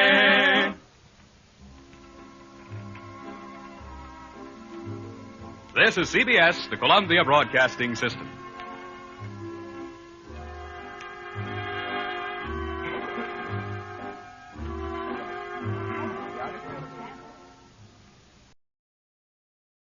The Adventures of Sam Spade, Detective. Brought to you by Wild Root Cream Oil Hair Tonic, the non-alcoholic hair tonic that contains lanolin.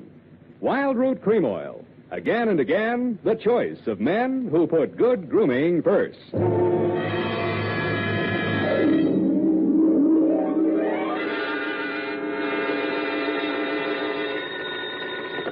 Sam Spade Detective Agency. That is the correct answer. You have just won $104 million, 6 deep freeze units, a stable of polo ponies with matching saddle soap, a terry cloth robe with chocolate bars pre-melted into the pockets, and a full-size, real, honest-to-goodness dreadnought, such as is used by Uncle Sam's Navy. Oh, I'm sorry you'll have to call back.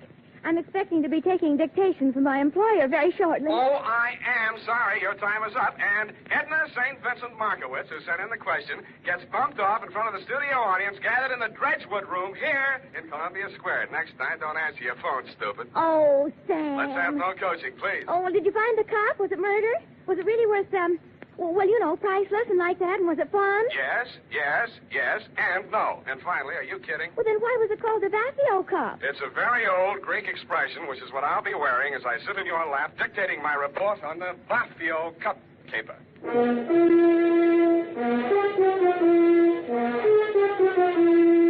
Dashiell Hammett, America's leading detective fiction writer and creator of Sam Spade, the hard-boiled private eye, and William Spear, radio's outstanding producer-director of mystery and crime drama, join their talents to make your hair stand on end with the adventures of Sam Spade. Presented by the makers of Wild Root Cream Oil for the hair. Remember the Romeo of yesteryear? Hair parted in the middle, all plastered down? Man, what a difference today. Today, all a guy has to do to impress a gal is use Wild Root Cream Oil Hair Tonic. Wild Root Cream Oil grooms the hair neatly and naturally, relieves dryness, and removes loose dandruff. If you're still using old-fashioned hair tonics or none at all, then for her sake, spruce up today with Wild Root Cream Oil Hair Tonic.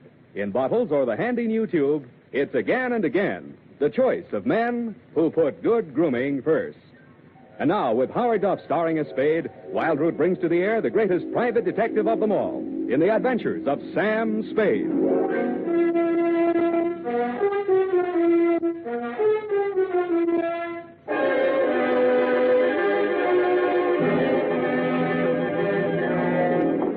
Blow the man down, police, blow the man down. Why do they want to blow the man down? Date, August 22nd, 1948, to Jethro Chiswick, Esquire. Oh, spelling, Sam? E-S-Q-U. No, Sam, I meant the name. It's, Chisro Jetwick. I did not say Chisro Jetwick. I said Jezro Chithwick. I mean, Chisro... look, we'll check it later. Oh, Sam, it might... I have an uncle in Berkeley named Smithwick. Leave your family out of this, Eph. But he's only by marriage, Sam. It's quite a common name. Name 3 people named Chiswick. No, Smithwick, Sam. Now, let's see. There's Uncle George and Aunt Amelia by a previous marriage. Then there's my cousin Rupert on the Christie side. When you have finished ruminating amongst the foliage of your family tree, Miss Perrine. Well, I only mentioned it in All connection right, with that name we'll that you start thought you... all over again. Tear out that page. Yes, Your Highness. Oh, no, please. No need to curtsy. To Jethro Chiswick, no comment, please. From Samuel Spade, license number 137596. What's that? Nothing, Sam, nothing. Throat. Subject, the Vaphio Cup Caper. Dear Commodore, that's the way I like you. Meek. I'd always considered myself fairly well-versed in the subject of cups. But if anybody had told me there was such a thing as a Vaphio Cup, they could have knocked me over with one, which they did. Mr. Spade? Yeah. I'm Chester A. Brody. I talked with your secretary on the phone. Do you follow? Oh, yes, Mr. Brody. Sit down. Rest your package. Thank you. I prefer to hold it for the time being. My card, sir. Theophilus and Brody, importers and exporters, mm-hmm. Mr. Theophilus is my partner. Dimitri Theophilus. Do you follow? I follow. It was Mr. Theophilus who brought the Vaphio Cup into the firm. I furnished the cash capital. Vaphio Cup, I do not follow. Yes, indeed. The only one of these treasures to fall into private hands. One of the fabulous Vaphio Cups. Those exquisite and cunningly wrought examples of the art of the ancient Grecian goldsmith, excavated by the great Schliemann from a beehive tomb in Sparta. Beehive. Mycenaean age. Just west of the Lion Gate. Oh, the Lion Gate. Pardon me, Mr. Brody. Are you trying to tell me that this cup is very valuable? Priceless. And that you will finally manage to find a buyer? Do you follow? And that you want me to deliver that package containing your priceless cup in return with your customer's cash? Accurately put. I presume you're bonded. Uncork me and see for yourself. You are a droll fellow, to be sure. I had a light breakfast, drolls and coffee. Now, what is this Vaphio Cup? I will show it to you. You are about to see a treasure but few eyes have looked upon in our time, Mr. Spade. The Vaphio Cup. Handle it carefully. It's fragile. You could crush it in your hand like so much tinfoil. Yet this golden relic of a golden age has come down through the centuries miraculously unscathed. Note the delicately wrought lines of the bas-relief, the exquisite draperies on the figure of the caryatid, the anguish on the face of the fallen hunter, the sheer brute force of the wild boar charging to the kill. Holding this golden cup in your hands, you encompass 3,000 years. Do you comprehend why there's no question of insurance here? Frankly, I don't. My dear man, an item such as this is worth only as much as a collector will pay for it. This particular collector has offered $200,000. It might never be offered again. You follow? I follow. Very well. Here's your fee, $100. I follow. And here is the address of my client in Los Angeles, Commodore Jethro Chiswick. Oh, now, wait a minute. You will take the noon train. Any questions? Yeah, why can't I go on a plane? Because I've placed an item in this afternoon's papers to the effect that the treasure is to be transported by plane. If I were a gunner and I read that item, I'd take the train. That would be your first thought. Then you would think they're saying they're taking the plane to make me think they're taking the train. Therefore, you would take the plane after all. Oh, would you? If you were really clever, you might say they're taking the plane to make one think it's the train, so I'll take the plane after all, and therefore... Never mind. By this time, he's decided on the bus. The train is perfectly safe. You follow?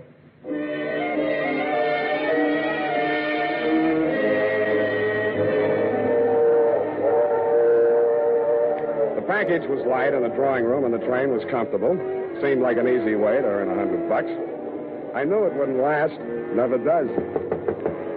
I was prepared for the knock on the door, and I got ready for the inevitable small, dark man who plays the Peter Lorre part, but this one fooled me. He was a tall, thin actor with sandy hair. Okay, Shamus, hand over the package. You won't be no trouble. Sure, there it is on the seat. Take it. Huh? It's okay. You got me covered. I won't make any move. Hey, what are you trying to pull?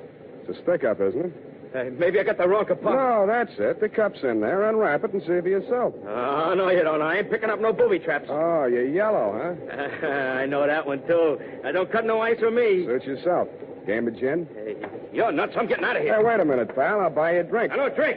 Lunch? In I go. Yes, indeed, Mr. Spade. I agree. Clarence is a very comical fellow. So are you. I took the liberty of stepping into your forecastle whilst you had your bit of raillery in the after companionway with my mate, dear Clarence. You mind? Not at all. Well, sir, I'm afraid you're going to mind a great deal. Oh! And that's how I met you, Commodore. I was so busy sizing up the .45 in your right hand that I didn't even notice when you left, whipped out of your coat pocket with one of the largest saps I have ever felt. The next time I saw light, you were gone, the Vaphio Cup was gone, and the train was pulling into San Jose. I got off, rode back to San Francisco with a truckload of chickens, and headed straight for my client's apartment.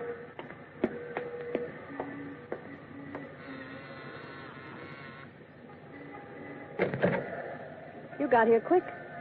Yeah, Come in. thanks.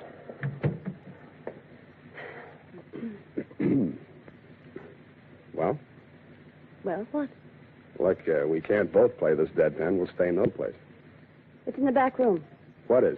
The body. You're from the police, aren't you? I'm a private detective. How dare you? Hey, what was that for? For spying on me. You and all the other cheap gumshoes my husband hires. You're Mrs. Brody? I'm Enid Theophilus. Did my husband hire you? My name is Sam Spade. I was hired by one Chester A. Brody, your husband's business partner. Well, Sam, I hope he paid you in advance, because he's the body.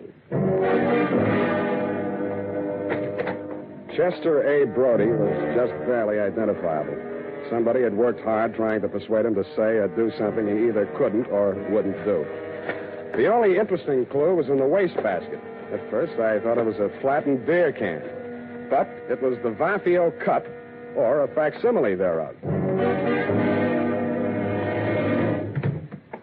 Well, how do you like it, Sam? I don't. He was my client. I wasn't hired to protect him. I didn't like him, but he was my client. How would you like me for a client? I'll give you the name of a lawyer, sister. My name is Enid. Ain't it?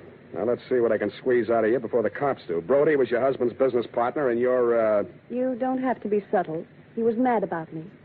I'm all broken up about his death. So is he. That wasn't funny. That time I deserved it. You don't like me, do you? Can't you get it through that steel-jacketed brain of yours that you're in bad trouble, that there's a dead man in the next room, beaten to death, and you're not supposed to be here? Oh, I was supposed to be here. We were going to elope as soon as you brought back the money from that, Greek thing. Yeah, what about that Greek thing? It was an antique. It was called the Vaphio Cup. Yes, I know about that. Yes. Well, my husband dug it up in Greece and smuggled it into the country. Yeah?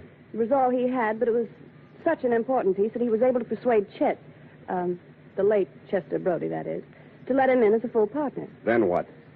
Well, they quarreled. My husband made some bad investments, and Chet wanted to sell the cup to save the firm. Dmitri refused. I didn't think it was fair, so I got the keys to his safety deposit box where the cup was, and Chet arranged to sell it to the Commodore. Did you get the money from the Commodore? All I got from the Commodore was lumps. He stole the cup? Roger. You've got to get it back. I've got it. Where? Here, take a look. It's ruined. Where did you find it? In a trash basket where it belongs. Dmitri did it. He must have suspected something and substituted a fake. That's it. He knows where the real one is. Somebody thought that your boyfriend knew. The one that killed him? That's the way it looks. And maybe that's the way it was meant to look. You know, somebody might get the idea that you palmed the genuine when you got it out of that safety deposit box. If I did, it was legal, and don't you forget it. A wife can't steal from her husband. Legally, they're one person. You can't steal from yourself. That's the law. I was wrong. You don't need a lawyer. Will you help me? I may hurt you, and it'll cost you anyway. I know what's good for me. Money. Find that cup.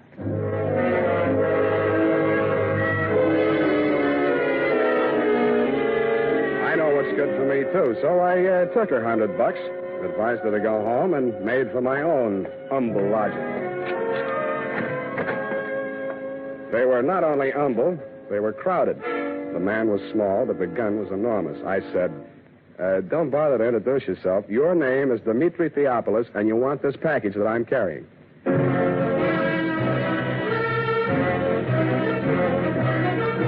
The makers of Wild Root Cream Oil are presenting the weekly Sunday adventure of Dashiell Hammett's famous private detective, Sam Spade.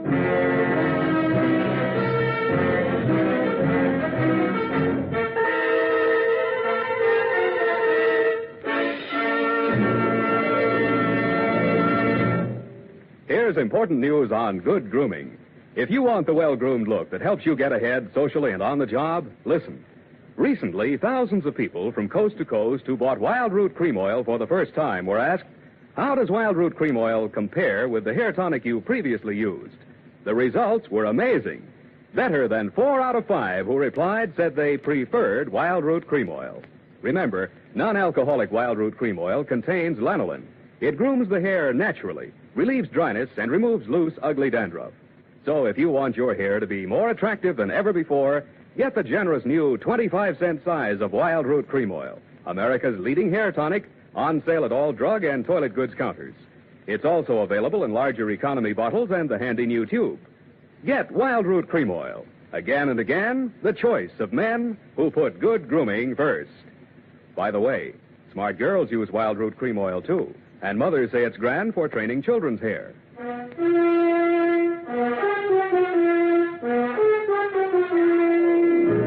And now, back to the Vaphio Cup Caper. Tonight's adventure with Sam Spade. He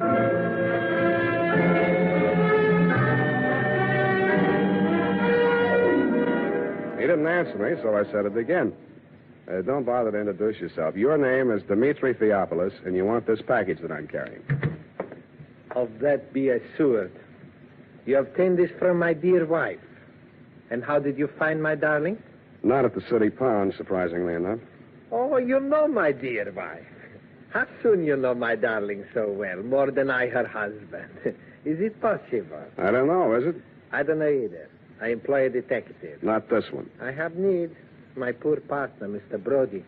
You are interested? If you are interesting about who killed your partner, that's one thing. But if you want somebody to dig out your family secrets, that is nothing. With me, you are, shall we say, no place. But why don't I get the right to know? There'll be no trouble, no scandal, no divorcement suing. Of that be assured. Even poor Chester is dead, so he's what one calls ancient history. While he lived, I knew nothing. I was blind. After he died, I see certain things. Yeah, well, do you see that maybe your wife had a hand in Brody's death? What then? Well, if it so happens that you cannot separate my darling from that, do you follow? Not quite. I'm not an old man, but my dear wife is but 22 and a truly lovely person. Yeah, she's all right. Would it not be the part of husbandly wisdom to have, shall I say, a hold over her? If she's guilty, you won't need it. Good. Please, I cannot hold the gun and handle my wallet at the same time. Please. No, thanks. You keep the gun. I'll take the wallet. Oh, you trust me. You will work for me. Yeah, I'll work for anybody. Here, I left your cab fare. Oh, assuredly, you are so very kind. Oh, I'm not so Now kind. the package, yes? No. Then I don't hesitate to shoot you. Now, wait a minute. Yes? This is the fake. You sure you want this? Assuredly, yes. A man has already been killed for it. Your life's a high price to pay for a fake, though fancy, tin cup. You still think that's the price? Brother, I know it. Then you know I will kill you for it. Okay, if it means that much to you, and I guess it does, it's all yours. Okay, thank you. Okay. Please remain where you are. If you follow me, I will surely shoot you.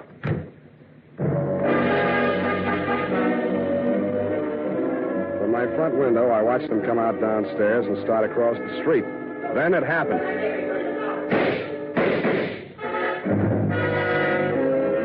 I saw the gun flash as it fired, and Theophilus slumped to the pavement. The package slid away from him into the gutter. I beat it down to him. He'd taken all 3 pellets in the midsection from close range. His pulse fluttered once or twice and then stopped. When I went to look for the package, it wasn't there. I called homicide and waited until they took him away. When I told Lieutenant Dundee what I had in mind, he congratulated me on my brilliant scheme and told me to go ahead with it. That was his mistake. I even talked him out of assigning any of his harness men to watch my building for the next couple of hours. That was my mistake. I went upstairs, opened the bottle, and waited for your knock on my door, Commodore. Well, sir, a man would almost think you expected us. Keep a weather eye on him, Clarence. Don't let him get to leeward. Aye, sir. Welcome aboard. No time for scuttlebutt, Mr. Spade. We're bound for Bullylong Bari on the lookout for Maru, sailing at dawn. I want that cup. The true, the genuine, the Vaphio Cup. No more deceptions, no more trickery. You will hand it over without further delay. Sure. Be glad to. Oh, no, not like that. You will tell Clarence where it is stowed, and Clarence will fetch it above deck. Why, you old barnacle. Theophilus never had his mitts on a genuine Vaphio Cup. Bilge water, sir. When Theophilus landed in San Francisco, he didn't have a farthing. Now he owes $500,000. If he hadn't got the genuine cup, how could he have borrowed all that money? Because a bunch of morons like you believed he had it. Blast my binnacles, man. You sound as though you believed what you're saying. Look, Commodore, you're interested in high finance. Now, how did Arthur Kruger make his millions? Why, matches. He was the match king, sir. Matches had nothing to do with it, Commodore. He started out with $15 million worth of phony government bonds that he printed himself. Follow? They weren't even good counterfeits, but he was smart enough not to try and cash them. He just kept them in a safety deposit box and borrowed money. Theophilus used his phony Vaphio Cup the same way. Blast my binnacles, man. You sound as though you believe what you're saying. Well, there's a familiar ring to it. I do. And I'll tell you why. He knew that was the fake in the package when he held me up for it. He was willing to risk his own life to get it out of circulation. Dash my timbers. Old Theophilus has left us without a shot in the locker. He steered us onto the shoals. We're on our beam ends. Hey, turn him off, Commodore. You're pumping bilge flush. We better haul our wind. Yes, indeed. I'm afraid it's getting rather warm in San Francisco. Bull along, Beckham. You won't make it past the potato patch. What? The cops are going to want some answers about a couple of stiffs you left behind in San Francisco. I'm glad you reminded me. Shall I plug him? No, we're taking him with us. Oh, that's what you think. Take it easy, mate. This ain't gonna hurt a bit.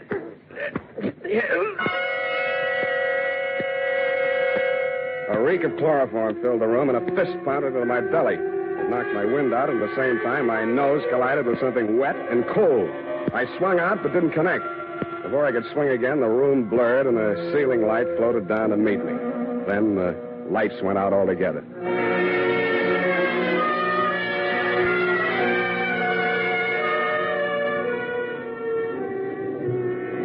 At first, I couldn't figure it. It sounded like what a doctor hears through a stethoscope, or maybe an earthquake, or maybe ship engines, which it turned out to be. When the lights came on again, I was lying on a bunk in a stateroom. I staggered across to the wash basin and splashed water on my face. Hello, you. Enid, as I hardly live and breathe. It could get worse. Yeah, where are we? Oh, not very far out. Not past the Farallon. Good. I'm a stowaway, and they'll put me off with the pilot. Oh, no, you're not. Your passage is paid. Mine? It is, huh? It is. Do you know who you are? Who am I? Chester Brody. Then I'm dead. They'll bury me at sea. Roger. Who are you? I'm your widow. What's the score, widow? Chester and I booked passage on this ship a week ago. It was part of the plan. Chester and the Commodore worked it all out. Yeah, the cup was to have been stolen from me on the train. Yes, but when the Commodore discovered it was a fake, everything fell to pieces. Yeah, he thought Chester was double-crossing him. They forced Chet to talk. He told them Dmitri still had the genuine Vaphio Cup and had hired you for the double cross. Maybe he really believed it. Anyway, they killed Dmitri. Yeah, well, there's nothing on them yet. But you're a material witness, sweetheart, to at least one of the killings. That's extraditable. When that dawns on them, they'll scuttle you, too. It's already dawned on them. I'm desperate. Yes, I noticed. For you, you're practically hysterical. We have to face facts. Yeah, well, give me a couple to face right now. Where are the Commodore and Clarence? Up on the bridge. Good. All you have to do is walk straight up to the captain. He'll put him under arrest. Well, that might be a good idea, darling. Only what? Only the Commodore is the captain. That torrid. Your salty talk had fooled me, Commodore. I never dreamed that you were really an old sea dog, and I do mean dog. But two can play at that game. From my own intimate knowledge of sea story magazines, I realized that all hands would be turned to in the cargo gear, and the crew quarters would be, therefore, empty. In more time than it takes to tell, Enid and I had fitted ourselves out in dungarees, jumpers, and watch caps, and turned to with them.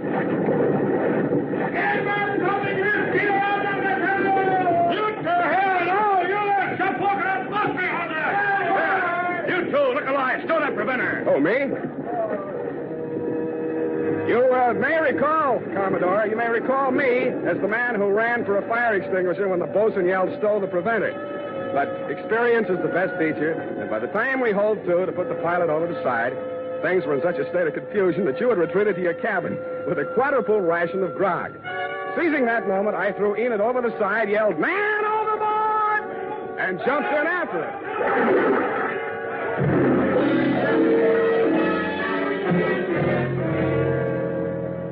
Once, safely aboard the pilot schooner, we revealed our true identity, and a merry laugh was enjoyed by all. It dropped us at the foot of Market, and we waved warm farewells to our erstwhile rescuers, then to the snug haven of my office in a friendly cup, if you'll pardon the expression, in the grateful warmth of a gas radiator. Unhealthy. Who, me? Gas fumes.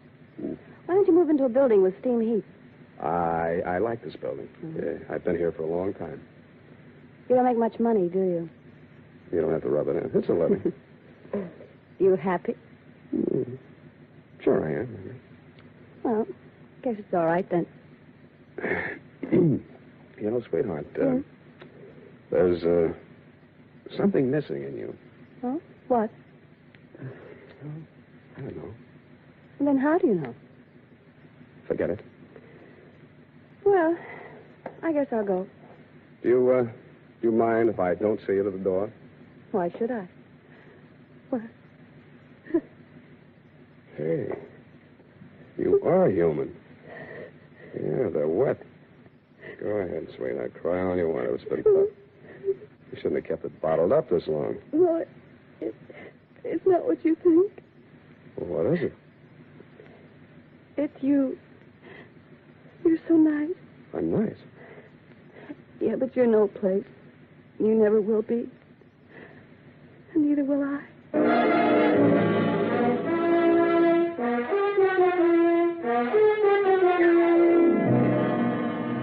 And that, Commodore, is the cargo. It was nice seeing you again down at the hall.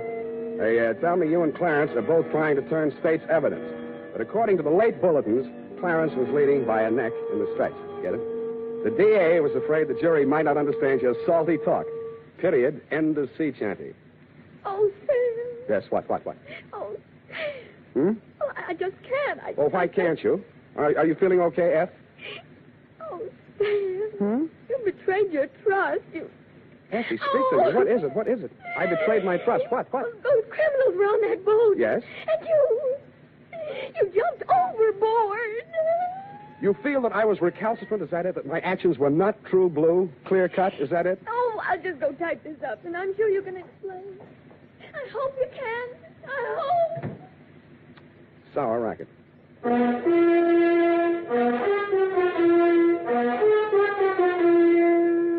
Question. What's the easiest and best way there is to give your hair that well-groomed look? Answer, Wild Root Cream Oil. Yes, non-alcoholic Wild Root Cream Oil with soothing lanolin gives you the advantages considered most important in a hair tonic. It grooms your hair neatly and naturally, relieves annoying dryness, removes loose, ugly dandruff. Call at your drug or toilet goods counter tonight or first thing tomorrow for Wild Root Cream Oil. If you've never tried it before, get the generous new 25-cent bottle just introduced. Also, ask your barber for a professional application of Wild Root Cream Oil Hair Tonic. Again and again, the choice of men who put good grooming first. Oh, here it is, Sam. I hope the spelling is all right.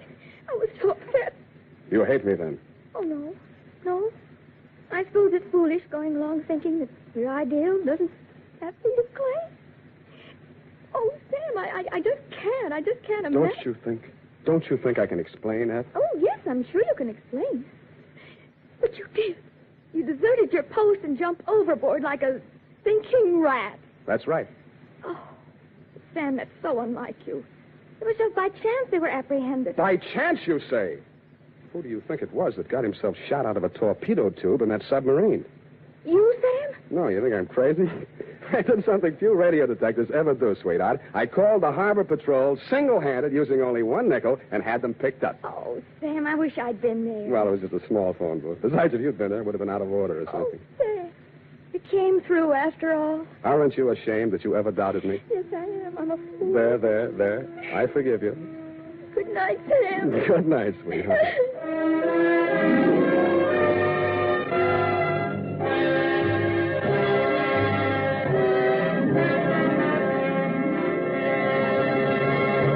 The Adventures of Sam Spade, Dashiell Hammett's famous private detective, are produced and directed by William Spear. Sam Spade is played by Howard Duff. Lorene Tuttle is Effie.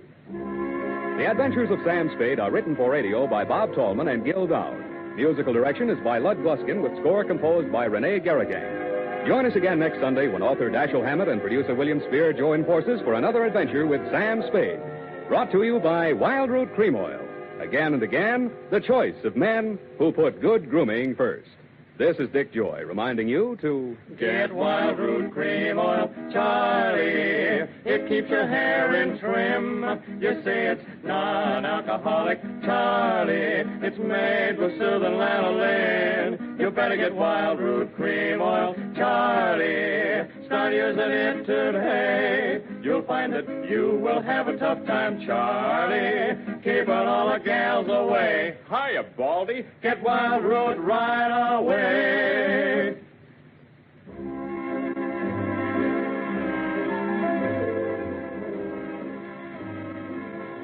This is CBS, the Columbia Broadcasting System.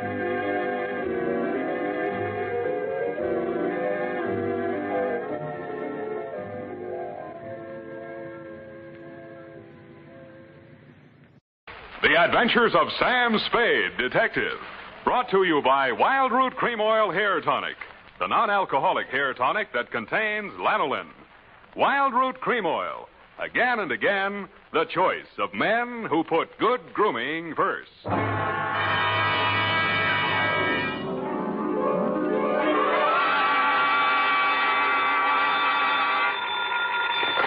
Sam Spade Detective Agency. Hey, it's me, Sammy the Spade. Sam, it's not true, is it? Every word of it. What? That you've been consorting with unsavory characters? Well, she was a savory enough girl, Effie, although a crook. Well, according to the paper, she's practically a murderess. Not to mention that she's dancing the Roomba with you. That's a lie. There's a picture of you. Virginia Vale, gangland glamour girl, caught at the Club Iberia in barefoot Roomba with private eye. It was not a Roomba. It was a bambuco. Oh, Sam, not over the phone. I can't stop it. Stay where you are. I'll be right down to dictate my report on the Lawless Caper.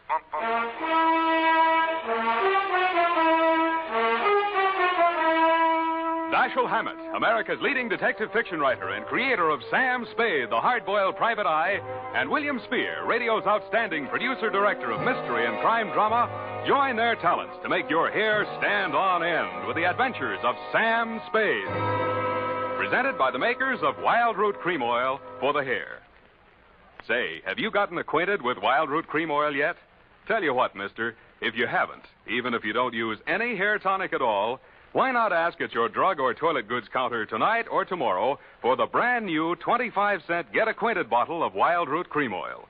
You like the way Wild Root Cream Oil grooms your hair neatly and naturally, relieves dryness, and removes loose dandruff. You never dreamed one hair tonic could do so much. So give it a try. Get the generous new 25-cent bottle of Wild Root Cream Oil. Again and again, the choice of men who put good grooming first. And now, with Howard Duff starring as Spade, Wild Root brings to the air the greatest private detective of them all in the adventures of Sam Spade.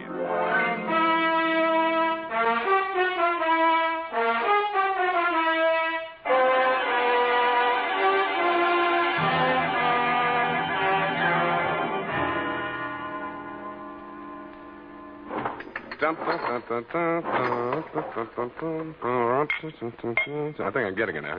You even lost your shoes. Ready, sweetheart? Yes, Sam. No questions? No, Sam. That picture in the paper doesn't mean a thing, Effie. There was nothing between Virginia and me. Just wasn't room. Well, that bambuco, you know, that's the way we dance it. Authentic. Sam, I troubled to call my girlfriend, Edna Mae Schwartz, who is an instructor at Arthur Murray's. Mm-hmm. I quote, "The partners exchange graceful nods in the center of the dance floor and then separate. Well, As the senorita provocatively leads the pursuing caballero through a series of gay whirls, turns, and figures." There you see, provocative. But he never catches her, Sam. Well, I had my shoes off. That gave me the advantage. You know best, Sam. Well, that clears that up. Date? August 29th. I will give the date. Fill it in. That still doesn't explain your operating on the wrong side of the law. Down, Effie. This goes to John M. Lawless. A known gangster. What else? From Samuel Spade, license number 137596. Dun, dun, dun, dun, dun. Boom. Thank you, Effie. Subject, Joe Morales. Dear Johnny. You hired me yesterday morning, but the real start of it was back in 45. Flashback. San Francisco was just recovering from VJ Day, and crime was practically at a standstill because your number one competitor in the West Coast mobs had just been rubbed out, and you were on trial for same. Nothing about the trial made any sense. The tea-time chatter in the better pool rooms was that you were taking the rap for your worst enemy, Joe Morellis. What made even less sense, the lawyer defending you was Joe's brother. So I wasn't a bit surprised to receive your check for $25, together with an invitation to be in the third row of the courtroom when the jury returned the verdict. I was. The defendant will please rise. Step forward, please. Have you anything to say why judgment of this court should not be passed upon you? Yeah. It's a bad beef. The judgment of this court is that you, John Lawless, for the crime of manslaughter, having feloniously run down, run over, and killed with a certain automobile the deceased person named in the indictment, and having subsequently departed the scene in violation of the hit-and-run statute, are hereby sentenced to a term of 3 to 10 years in the state prison of the state of California, San Francisco. You didn't even look at the judge while he was dishing it out. Your eyes were on the man sitting directly in front of me. The man you were supposed to be taking the rap for. The man you deliberately planted me behind, Joe Morellis. I wondered what that meant. When the judge brought down his gavel, I found out. You came up the aisle with a deputy on one arm and your lawyer on the other. He seemed upset about something. I'm sorry, Johnny. I did the best I could. They've given me the judge I asked for. You passed on the jury, you cheap shyster. Okay, just wait till you get my bill. Shut up. Wait a minute, Sheriff. I want to speak to a friend. Hey, Johnny, hurry up. We got a train to catch. Hey, you, Joe. Yeah, Johnny? I got just this to say to you. I'm going up, but I'm not staying, see? If I'm not paroled out in 3, I'll break out. Either way, I'll get you, even if it means a murder rap. Oh, now listen, Johnny. You heard me, Spade? Yeah, Johnny, I wish I hadn't. Well, Johnny, we gotta go. Okay. Don't forget what I said, Joe. So long, Sam. Good luck, Johnny. Hey, Sally. Yeah, Joe? You hear what he said? I know. He's gonna knock me. This guy's a witness named Spade. Spade, my brother Sally. Salvador Morellis. You may have heard of me. Yeah, if I'm ever up in a hit and run, remind me not to hire you. Come along, Spade, where we can talk quietly. Just over here. My conference room. Look, we got nothing to talk about. Oh, yes, we have. Watch it. I just got this suit pressed. Yeah, right in here. Sally, is it all over? How did it come out? Where were you? In here. I couldn't force myself to stay out there. What did he get? 3 to 10. 3 to 10. Is that... Oh, I mean, how terrible. How terrible. Best I could do. This is Sam Spade, my dear. It's Virginia Vale, Johnny Lawless's fiancée. The San Quentin widow. Well, how's tricks, Virginia? Why did they bring you here? Maybe they know. He's a witness. Witness? To a threat Johnny made against my brother's life. My own client. What's funny? Ask your brother. That threat would even get you a writ against him to keep the peace. What do you mean, Sam? Sweetheart, threats don't mean anything in law unless they're backed up by some action. Even if he told you the when, the where, and the how, it wouldn't be worth anything until you're dead. But it would be worth something then? Sure, shows premeditation. Then if he knew he was overheard and you'd be forced to testify if anything happened to Joe... Hey, beautiful. What are you trying to do to me? Oh, I mean, he'd think twice before he tried anything. You'd be safe, Joe. Well, honey, I didn't know you cared. About you, I don't. I just wouldn't want Johnny to do anything foolish.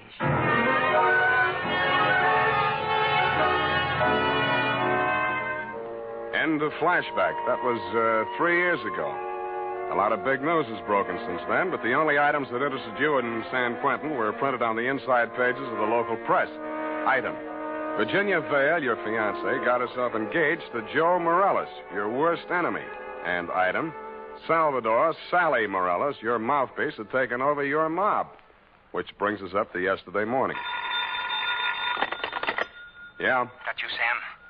Who's this? Johnny Lawless, remember me? No. I was hoping you'd say that. Look, Sam, I got a job for you. Call Peeper Breen. He may need it bad enough. I've got no contacts in the mobs anymore. This is clean. How clean? A chance to save an innocent man from the gas chamber. Well, There's $1,000 in it for you. Wait till I get a pencil. Now, what was the address? The Alma Arms on Pine Street near Jones. Yeah? Buzz me 3 times. 1 long, 2 short. And make sure there's no one on your tail. Got it. I was not tailed. I found your name on the bell panel, buzzed 1 long and 2 short, and the automatic lock clicked me in. You were waiting one flight up in the open door of your apartment. You didn't say anything, just made sure it was me, motioned me inside, locked the door, and led me back to a bedroom. Well, there it is, Sam. Mm-hmm. Joe Morales. Dead about 3 hours, I'd say. 4 slugs, chest, shoulder, and head.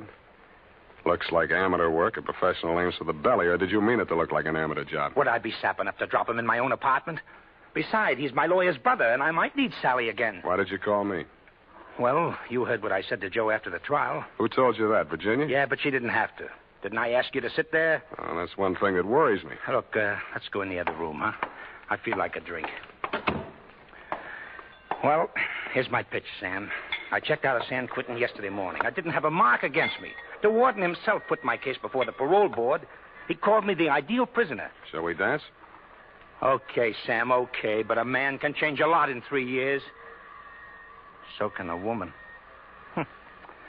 Virginia met me at the gate when we drove into the city.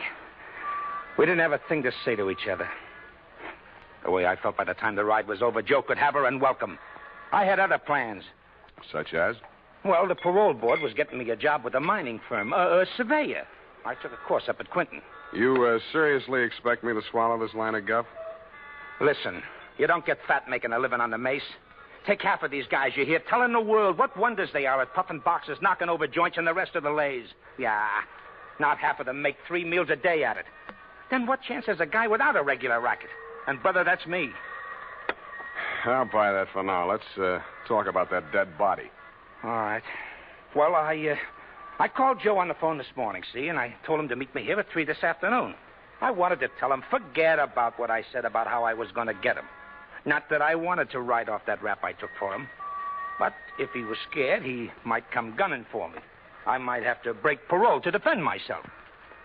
About Virginia, like I told you, we got nothing to talk about. Yeah, it was beautiful while it lasted. So he was due here at 3, huh? Huh? Yeah. I was held up. As a matter of fact, I was with my lawyer at the time. Sally? Yeah, I phoned the building and told the superintendent to let Joe in, and then I got here about 4:15. But I didn't find him till just before 6 when I called you, Sam. How come? Well, I just didn't look in the bedroom. I figured he got tired waiting and left, you know. Yeah. Mm-hmm. Well, look, Johnny, assuming your story is true, and if it isn't, you ought to be ashamed of yourself, who do you think did it? Well, that depends on why. If it was somebody gunning for him, it would depend on what's going in the mob since I've been in Quentin. You know more about that than I do. If it was somebody trying to frame me... What do you mean, trying? Hey, wait a minute. I got a phone homicide. You must have known that when you called me. Yeah, that's why I ripped the wires out. That's cute. That's very cute. Oh, that look. makes you look real good. Look, Sam, look. I'm not asking you to do anything extracurricular. Sure, you have to yell cop, but you'll do it over a pay station downstairs. And by the time anybody can get back up here, that stiff will be out. It will. Well, how's that going to be done? I got a friend in the undertaking business. Met him up at Quentin. He just installed a new crematorium. You should have called him first. I did, but I can call him off. You're stir-happy. Look, Sam, how about it, huh? So the cops come in tonight, tomorrow. Who cares? Not Joe, the weather he'll keep. What do you say, Sam? What do you say? I say you're probably bluffing, that you got no way of getting rid of the stiff, but on the outside chance that you might not be bluffing, I'll swing along with you for a couple of hours. If I don't turn up anything by then, the deal is off. Okay, that's fair enough. Yeah, but this isn't... Hey! Sorry, I got to do it.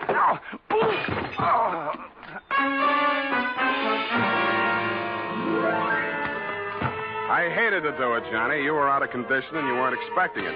But I wanted you to look like a hospital case. After you went down and out, I transferred my fee from your wallet to mine, examined your wounds, and decided you were good for 2 hours at St. Agnes Hospital, where I know the head nurse. Incidentally, that reminds me. So without further delay, I toted you downstairs, threw you into a taxi, and delivered you to the ambulance entrance. That's when I remembered that I had forgotten one thing. I hadn't given you a chance to call off your alleged undertaker friend. I was sure that part of your story was bluff, but just to make sure, I rushed back to your apartment in less time than it takes the average undertaker to back his hearse out of the garage, I thought. When I got there, I wasn't so sure. The apartment had been tidied up, ashtrays emptied, glasses put away. They'd even vacuumed the rug. The blood-stained bedspread had been removed, and with it, the corpus delicti. I found myself humming an old tune. I ain't got no body.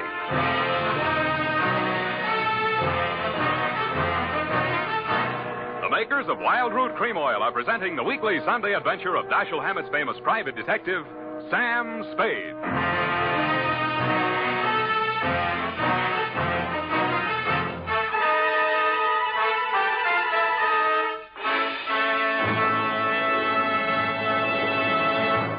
Now, here's important news on good grooming. If you want the well-groomed look that helps you get ahead, socially and on the job, listen.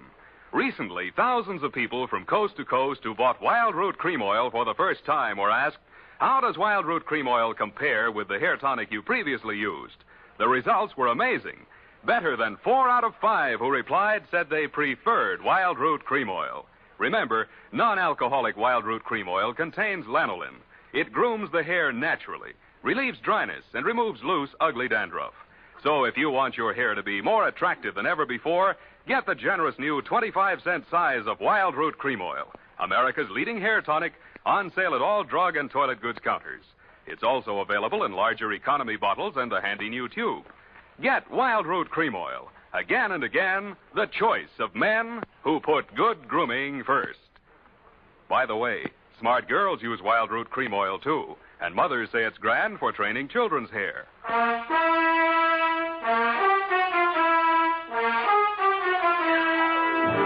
And now, back to the Lawless Caper. Tonight's adventure with Sam Spade.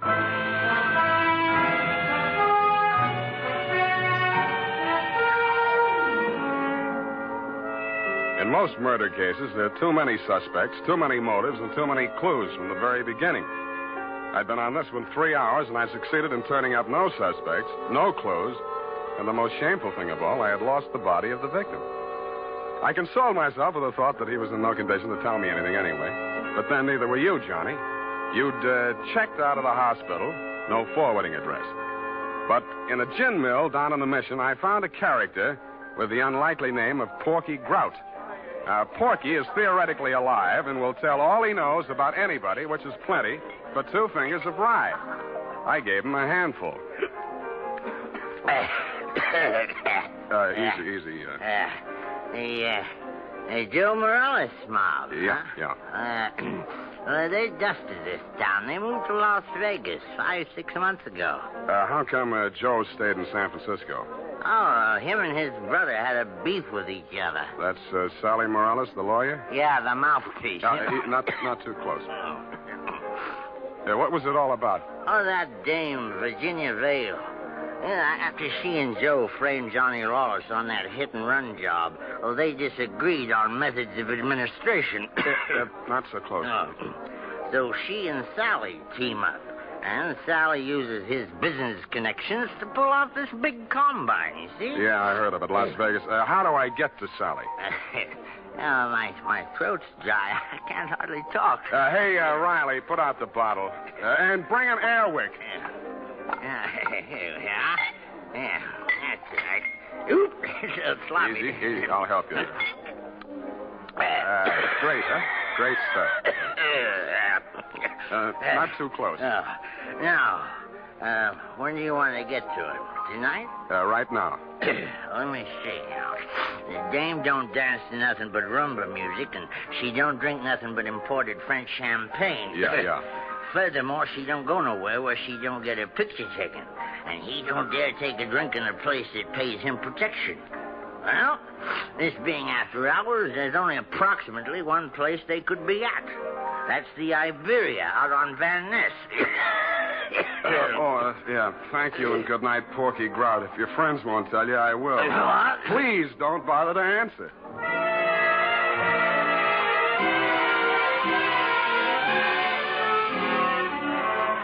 I didn't have any trouble picking out their table. Virginia spotted me at about the same time, grabbed up her purse, muttered an excuse to her escort, and edged around the dance floor. She caught me in the middle of a bambuco, a combination of a rumba, a samba, and guaracha, and whirled me lightly out onto the floor. I followed as best I could. Listen to me. You shouldn't have come here. How did I know our first dance would be a bambuco? Now, you danced divinely, Oh. but you must leave at once. Sally is insanely jealous, and he's in an especially bad mood tonight. Yeah, so am I. I know why you came. You one up on me. Johnny Lawless has been in touch with you, hasn't he? You talked to him since yesterday morning? No. He's bound to get in touch with you. I don't know what story he's told you, but don't believe a word of it. He only wants to get you out of the way so he can get back at Joe. Still thinks Joe framed him into San Quentin. Oh, you can stop worrying about Joe. Huh? Sam, what do you... He's dead, if that's news to you. I think you'd better talk to Sally after all. Come on. Well, I was just getting the hang of it.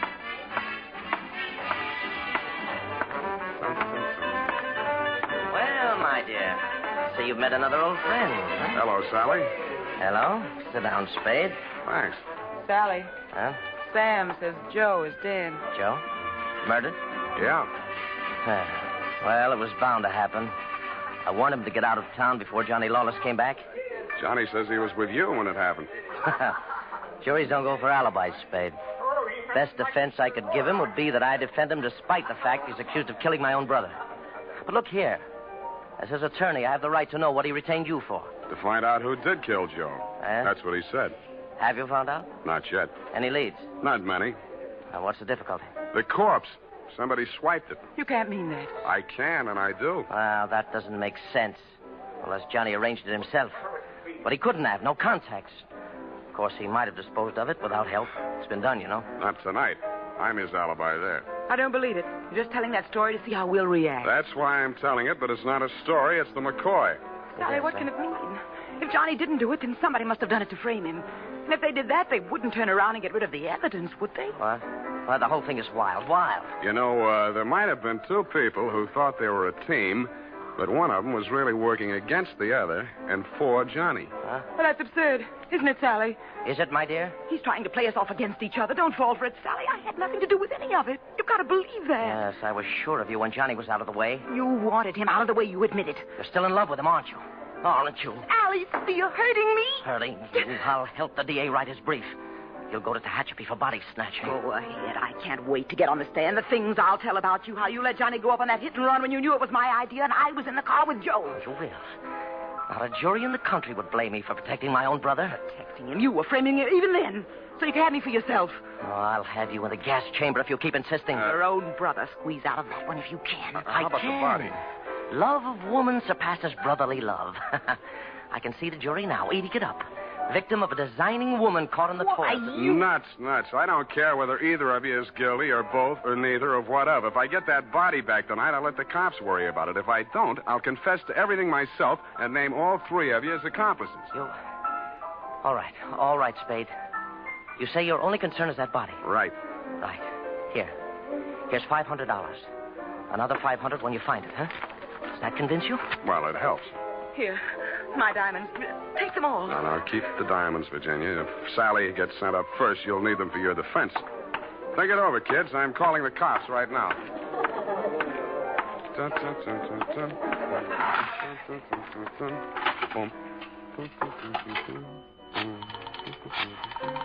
think it's 1 foot back.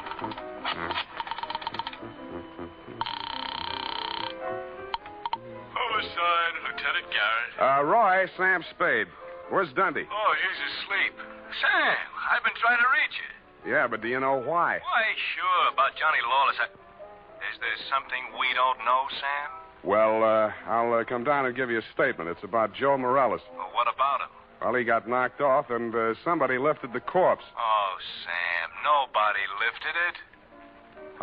Then who did? We picked it up, Sam, right after you called us. Right after... Oh, yeah. Yeah, what time was that? Let's see, I got it here. 20 minutes past 6. Lose your watch? That ain't all. What's that, Sam? Call you back. What's up, Sally? Come on. Come out of there. Well, I wasn't planning to spend the night in a phone booth. Why the heater? It's for you, Sam. You must be nuts pulling a gun in a crowded joint like this. Hey, stop looking at it. Come on. Up those stairs. Now, look, Sally. In there. Easy. Where's your girlfriend? Well, I sent her home, Sam. She can't stand the sight of blood. You clown. Oh. You were pretty funny, too, when you made that phone call. I didn't believe you'd go through with it. What makes you think I'm interested in that old rap? Johnny's already done the time for it. Joe can't talk, and I don't want to. I don't care what you want. It's what I want. That's what counts. Does it? You wanted Virginia? You got her. Oh, not the point. Just doesn't sound good. Salvador Morella's sweetheart going up on a murder rap. Well, you trimmed it down to manslaughter for Johnny Lawless, and she's enough prettier to rate an acquittal, or are we talking about the same killing? You think Virginia killed Joe Morales, don't you? Why? Because she seems so anxious to pin it on Johnny Lawless. Well? Well, nothing. Only I've got a score to settle with Johnny Lawless myself, you see. He left me out in a limb with that body snatch. If I can pin the killing on him, I got a story for the cops. Now, show how smart you are. Shoot me. I fully intend to. Now, look. Well, hold it, Sally. Hello, Johnny. You can do it yourself, Johnny. I was going to do it for you, but you can do it yourself. I don't get it. He's trying to pin that murder on you, Johnny. Like you pinned that old hit and run on me? But it's not the same, Johnny. Joe's killing is worth life if you're lucky. I never had much luck. Let him have it, Johnny. What have you got to lose? Well, you want me to... No. Step back, Sally. Okay. He dead? Yeah. You planned it different, didn't you, Johnny? Yeah, but I might as well get two for the price of one.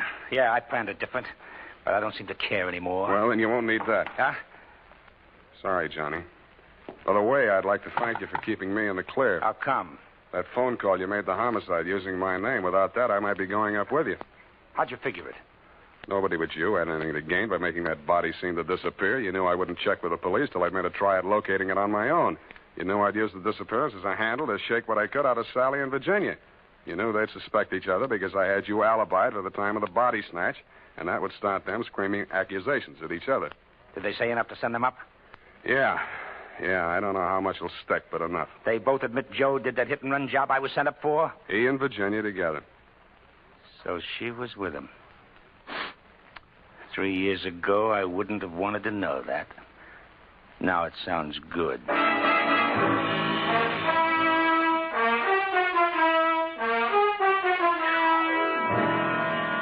I didn't think it really sounded good to you.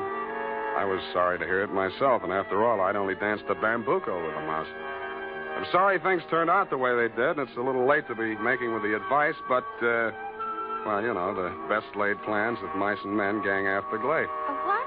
And as you say, what chance has a man got without a regular racket?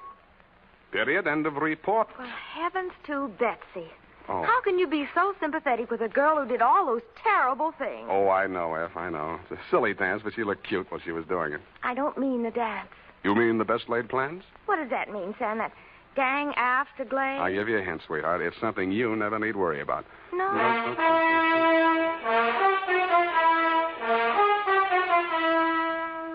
Here's why, men. Here's why Wild Root Cream Oil is again and again the choice of men who put good grooming first. Wild Root Cream Oil grooms the hair neatly and naturally without giving it that plastered-down look. Wild Root Cream Oil relieves annoying dryness and removes that loose, ugly dandruff. So if you're not using it now, or if you're not using any hair tonic, get Wild Root Cream Oil at your drug or toilet goods counter in the new 25-cent get-acquainted size bottle.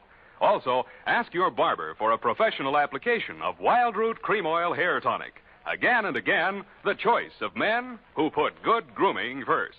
Well,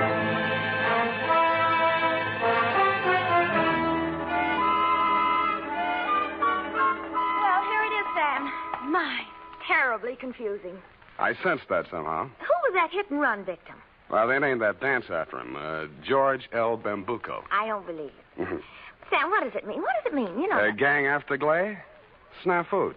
Oh, why didn't you say so? Darlings yet. Good night, Sam. Good night, sweetheart.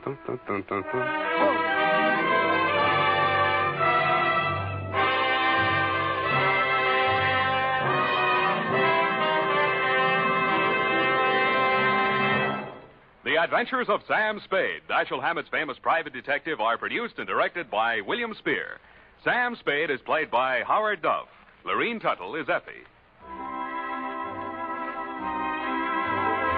The Adventures of Sam Spade are written for radio by Bob Tallman and Gil Dow. Musical direction is by Lud Gluskin, with score composed by Renee Garrigang.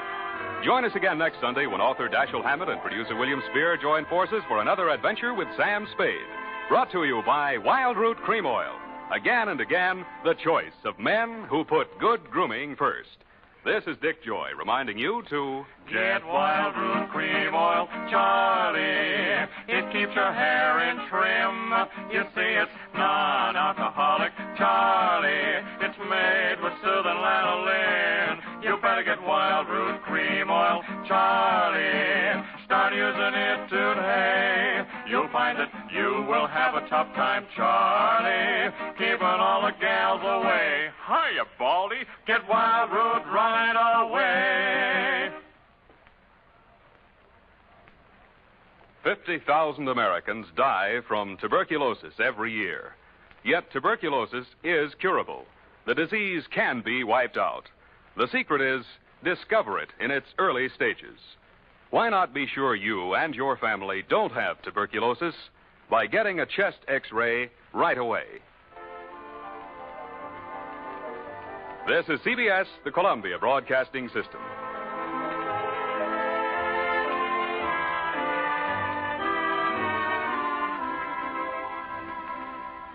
The Adventures of Sam Spade, Detective. Brought to you by Wild Root Cream Oil Hair Tonic, the non-alcoholic hair tonic that contains lanolin. Wild Root Cream Oil, again and again, the choice of men who put good grooming first. Sam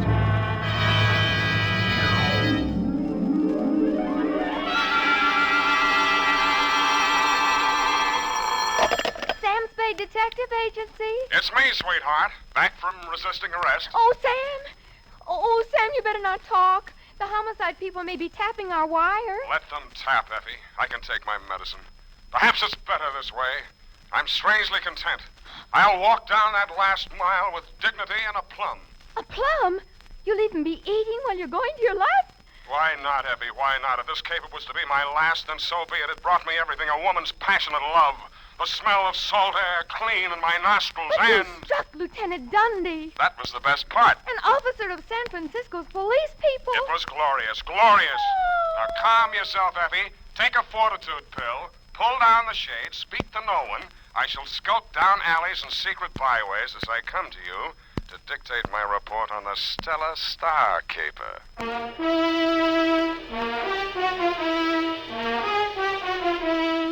Dashiell Hammett, America's leading detective fiction writer and creator of Sam Spade, the hard-boiled private eye, and William Spear, radio's outstanding producer-director of mystery and crime drama, join their talents to make your hair stand on end with the adventures of Sam Spade. Presented by the makers of Wild Root Cream Oil for the hair. Mom, don't look now, but school days are just around the corner. So I'd like to suggest that every day before the children leave for school, you remind them to get that neat, well-groomed look with Wild Root Cream Oil Hair Tonic. Wild Root Cream Oil not only grooms the hair neatly and naturally, it also relieves dryness and removes loose dandruff. So for the children, for Dad, and for yourself, Mom, get Wild Root Cream Oil Hair Tonic. Now in a new 25-cent get-acquainted size. Wild Root Cream Oil Hair Tonic, a friend of the family. And now, with Howard Duff starring as Spade, Wild Root brings to the air the greatest private detective of them all in the adventures of Sam Spade.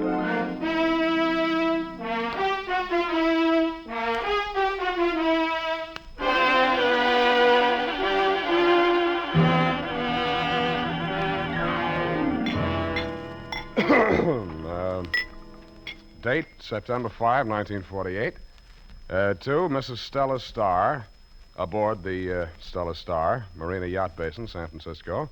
From Samuel Spade, license number 127-596. Subject, the Stella Starr murders. Murder? Well, Sam, if she's dead. Sprung at the seams and pumping water, Effie, but still afloat. Sam, what kind of talk is that? Salty talk. Shall we continue on a course? On a course. I mean, of course, Sam. Dear Stella, if anybody had told me that the man who walked into my office had a wife like you, I would have believed it. Because he was obviously a very wealthy man. He was wearing a very expensive skipper's uniform, $1,000 worth of Leica camera, $500 worth of binoculars, a platinum bosun's whistle with a Starr ruby mounted in it, and the goatee. I'm a very wealthy man, Mr. Spade. I do not say that in boasting, but as a point of information. Thanks. I like to get as many facts as I can from my clients. Your name? Starr. J. Wellington Starr, master of the schooner Stella Starr. Name for my dear little wife, sir. Her picture? Mm-hmm. Mm-hmm. Yes, indeed. I call her my little mermaid. Uh-huh. What does she call you? Twinkie. But to the point, sir. It is not my dear little wife that is lost.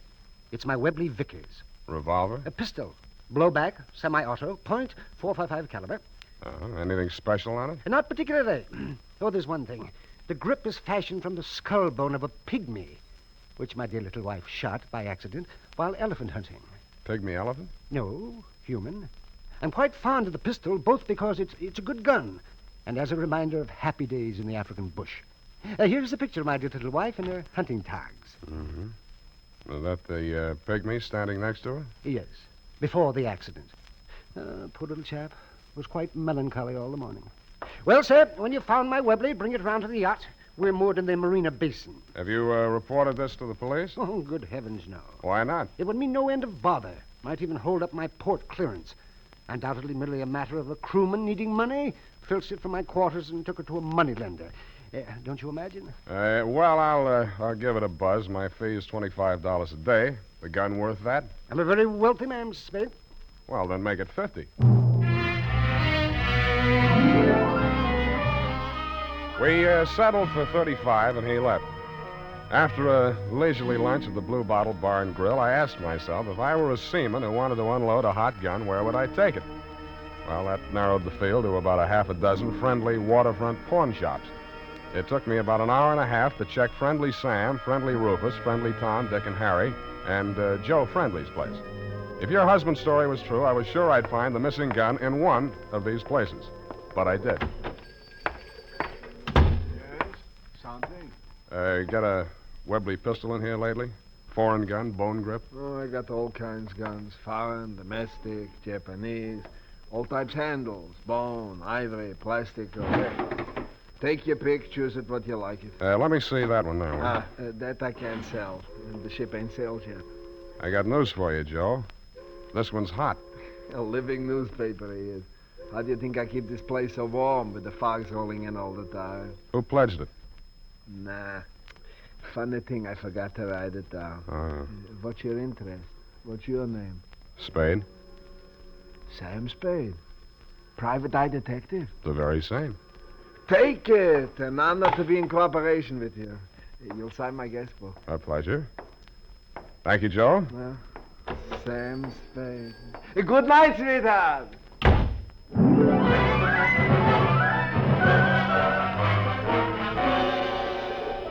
It was dark, and the fog was rolling in by the time I got to the Marina Yacht Basin. The schooner, Stella Starr, was pretty, too, as she rocked gently in her berth on the channel side of the jetty. I did a take after I let myself down aboard her, astern. I could have sworn that it was none other than Lieutenant Dundee of Homicide standing on the forward deck, but it was. I took the Webley pistol out of my overcoat pocket and sniffed the barrel. The unmistakable odor of freshly detonated cordite assailed my nostrils. It had been fired at least once since you knocked off that pygmy. I peeked into the deck house. Your husband's yacht was brightly lighted, and it was through a porthole that I first saw you. I didn't have a bit of trouble identifying you. You were the only blonde there wearing lipstick and an off-the-shoulder gown, which was beautiful, what I could see of it, which was the off part. About then was when I was collared by who later turned out to be Mike McGinnis, chief mate of the Stella Starr. All right, turn around. Lieutenant! Well, look, I'm not a... Yeah. Hey, what's this? Lieutenant! All right, come on, you. Who's that? Mike McGinnis, Lieutenant. Found this guy hiding on that cruiser to our starboard. Good work, McGinnis. Have a gun on him, huh? Yeah, a Webley Vickers. That's it. Well, now, what's your name? Huh? Yeah, Dundee, it's me. Who are you working for, Sam? Well, you know I can't tell you that, Dundee, but I'll give you a hint. The name he gave me was J. Wellington Starr. Where'd you get this gun? Starr hired me to recover it. It was stolen from him. I found it in a hock shop. That's all I know. Is he dead? That's right. The stiff's in the cabin. Come on.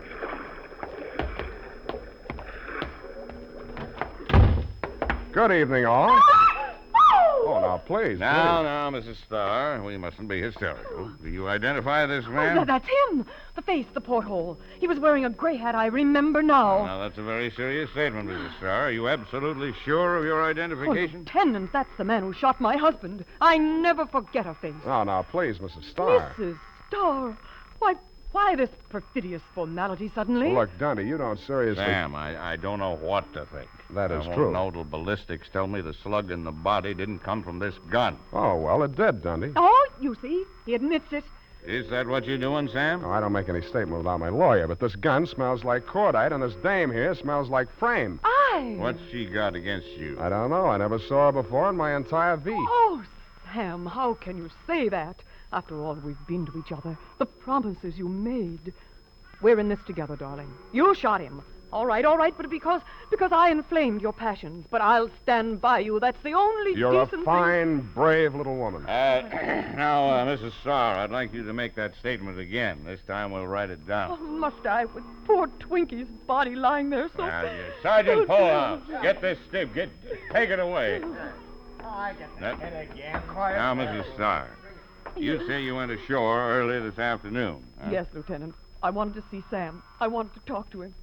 I wanted to tell him that it was all madness and could never be. But I disagreed. We met at a little restaurant off the beaten track where we often meet. What restaurant was that, Mrs. Starr? Well, just a little Italian place near his apartment. No, just a small place. It just says pizza. And they draw the curtains across the booth. Iron curtain, Dundee, and I always arrived in disguise wearing an iron mask. Oh, Sam. Continue. When you left the boat, you took something with you. Yes, the gun. That gun. Twinkie was so upset. Over Sam, that is. He had threatened self-destruction. I was afraid to leave him alone with this gun and I... Don't stop. This is exciting. Darling, you tell the rest of it. We may as well face it out. The truth is our only hope. Well, okay. Here's the rest of her story, Dundee. No. I can't let you here's her confess. story. No, I'll... She told me it was all over between us, see? The Twinkie had threatened to blow his brains out. Then she showed me the gun, see? I grabbed it away from her. There was a struggle. Then she pleaded with me. I told her if I couldn't have her, no other man would. She jumped on her broom and came down here to warn him. And that's when I put on my gray hat, cocked my pistol, and made a widow out of her. You got all that, Dundee? Now, wait a minute. You endorse this statement, Mrs. Starr? Why, no. Yes, Okay, Dundee, okay. You got all the dope. Now take me down and book me or let me go home. Well, Sam, I'm afraid I'm going to have to take you. Why, You,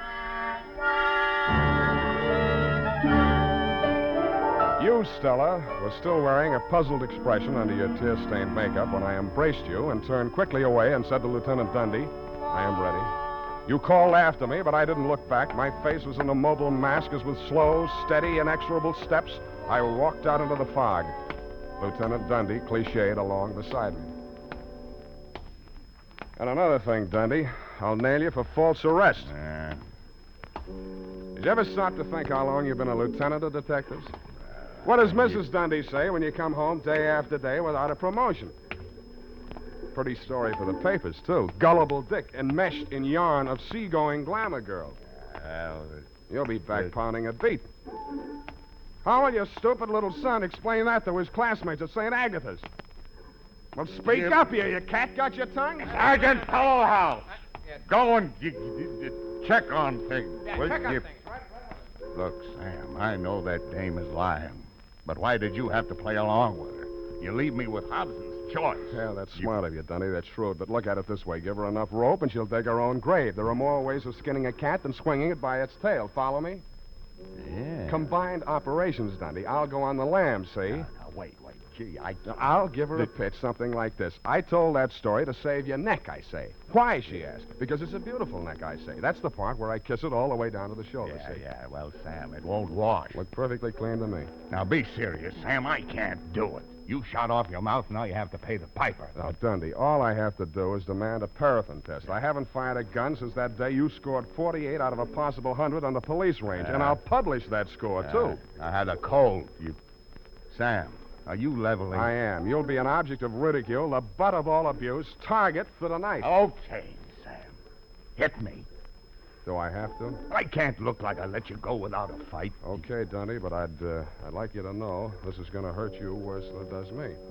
Thanks, Sam. Now, take it. No, and watch it. Hey, come back here. Halt! Stop where you are. Ah, they'll never catch me alive. Never!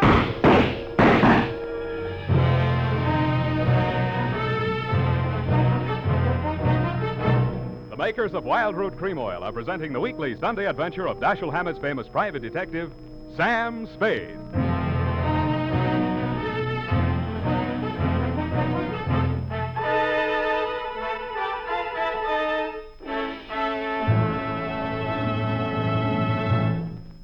Now, here's important news on good grooming. If you want the well-groomed look that helps you get ahead socially and on the job, listen. Recently, thousands of people from coast to coast who bought Wild Root Cream Oil for the first time were asked, how does Wild Root Cream Oil compare with the hair tonic you previously used? The results were amazing. 5, better than 4 out of 5, better than... What did you want? Confession to a murder if you got one handy. Who? That pig Wellington and Starr? Could be an honor which I don't deserve. Yeah, well, you may get it anyway. Who knows? Could be. You had motive, more than you needed. You were in love with his wife, which adds up to a crime of passion, and he dumped you off in the middle of nowhere, which could add up to a murder for vengeance. But I was not there. You were. I didn't have the pistol. You did. The widow did not accuse me. She accused you. Yeah, she's changed the story. She's accusing you now. That's a lie. She don't going to accuse me. She loves me. Sure. She loves me, too. She loves that chief mate. She loves anybody she can pin that murder on. She loves anybody that can help her make it stick. And the one that's left over gets the jungle treatment. I don't listen to no more bad talk about the Stella. I think you said too much already. I think I'm going to kill you with this. Hey, watch it. Look, I teach you manners when you speak of a lady. I cut you. I cut you in little pieces. Drop the shiv, Rudy. Come on. Get on your feet. Get up. No, I got enough. I tell you, they kill me anyway when they find out what I done with that cargo. Then you did carry something. Sure. They had this load ready to go. The regular pilot got malaria. It was a way out. I want to find her again and pay off that pig. So I don't stop in Mexicali. I keep on flying. I got a plan. With $200,000 of narcotics, I'm going to send that pig Starr into prison so he don't put his dirty hands on her no more. You mean you planted some narcotics on the Stella Starr? Sure. How did you get that stuff on board without anybody knowing? My Stella, this girl is crazy for me. Get some clothes on. You turning me in? What charge? For now, smuggling narcotics and stealing this plane. The murder's something else again. I got to clear myself. And if I can't find the guilty party, I just soon hang that on you, too.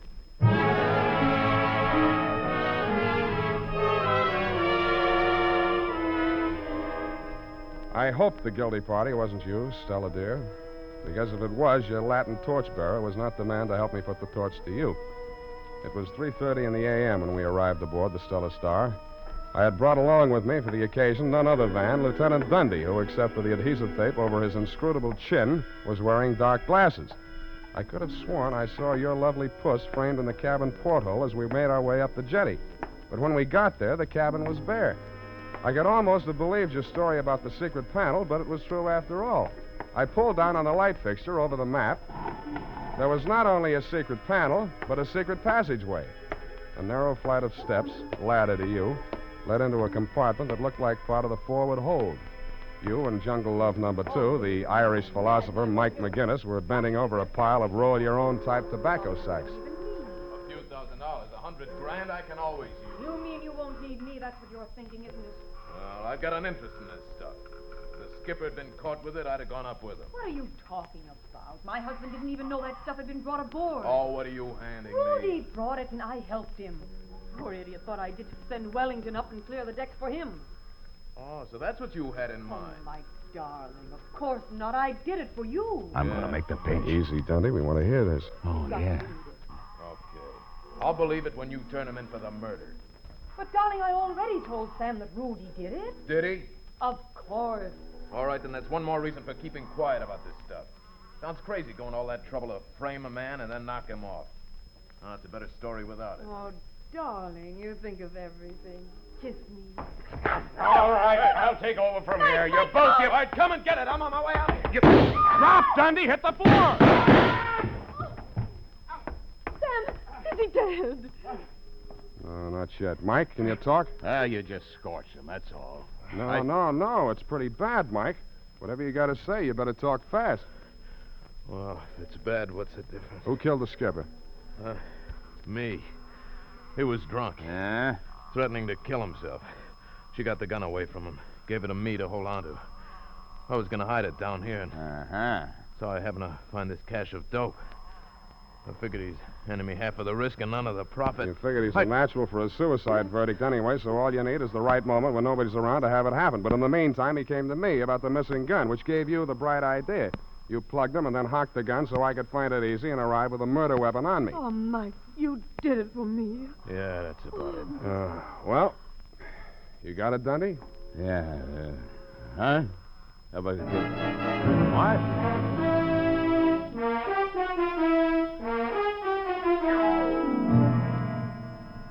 Lieutenant Dundee explained the caper to me as we sat over a lukewarm cup of chicory in his hideous apartment. And once again was I struck with the well-nigh indescribable thought processes of this otherwise simple man. And it suddenly struck me that Dundee, spelled backwards, is Edened. Thank you, Stella, for your generous offer of marriage, but it just wasn't meant to be. Period. End of romance. Will that be all, Sam? Yeah, what do you think about it? Of what, Sam?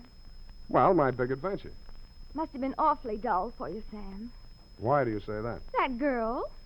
She must have gotten on your nerves terribly. Well, And having to make love to her in line of duty. yes, I know. You're practically the male Mata Hari. Hey, now, wait a minute. I think you owe me an explanation. Oh, really? I thought it was self-explanatory. Excuse me, Sam. I really must type this off. Not a hurry yet. If you're particular about your appearance, then be particular about your hair tonic. Always insist on Wild Root Cream Oil, the famous non-alcoholic hair tonic with lanolin that grooms your hair neatly and naturally, relieves annoying dryness, and removes loose, ugly dandruff. Now, get Wild Root Cream Oil at your drug or toilet goods counter in the new 25-cent get-acquainted size bottle. Also, ask your barber for a professional application of Wild Root Cream Oil hair tonic. Again and again, the choice of men who put good grooming first. The copy is ready, Sam. Will you please indicate your corrections on the margin? In number 4 pencil, please, your smears. What gives? Really, Sam, with the amount of money expended on office supplies in the agency, I cannot be continually wearing out erasers. Of course, you have the right to use any pencil you wish. In fact, it's quite obvious that you'll go your own way anyhow, even if your life is in danger. Making friends with all sorts of riffraff that should be in straitjackets. F. Not my place to criticize, Sam. After all, the choice of your friends is your choice. But any girl who would shoot down a pygmy in cold blood would stop at nothing. F. And as nearly as I can make out, she didn't. F. Don't. You know what always happens. I know, and I can't stop. I just get all wound up, Sam. Come here. No, don't touch me now, Sam. Not after that awful... Come here. No, Sam, no, Come my here, come hair, here, my come lipstick. You just... Oh. Oh, Sam. I'll never go where flamingos fly, will I? I got news for you. Get your hat and coat, purse, gloves, and face on. They're all on. Didn't you notice? Oh, I thought you were gaining weight. Where are we going? Where flamingos fly, on the jukebox and all around the walls, called the Flamingo Bar and Grill. Oh, Sam. And do they have exotic drinks and everything? Sure, and free oyster crackers. Oh, lovely. Come on, get a move on. The Blue Plate Special goes off at 9:45, and it's cream tuna on rice tonight. How nice. Good night, Sam. Hey, wait for me. I had cream tuna for lunch. Good night, Sam. Hard to get, eh? Well, two can play at that game. Good night, sweetheart.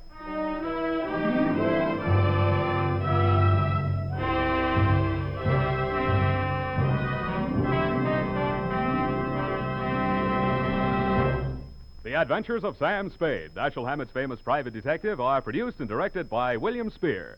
Sam Spade is played by Howard Duff. Lorene Tuttle is Effie. The Adventures of Sam Spade are written for radio by Bob Tallman and Gil Dowd. Musical direction by Lud Gluskin, with score composed by Renee Garrigang. Join us again next Sunday when author Dashiell Hammett and producer William Spear join forces for another adventure with Sam Spade. Brought to you by Wild Root Cream Oil. Again and again, the choice of men who put good grooming first. This is Dick Joy reminding you to... Get Wild Root Cream Oil, Charlie. It keeps your hair in trim.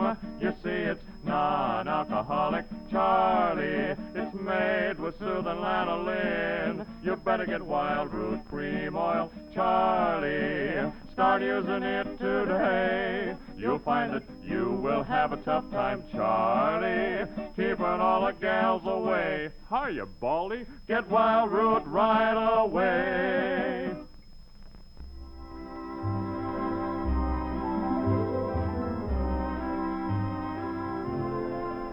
This is CBS, the Columbia Broadcasting System.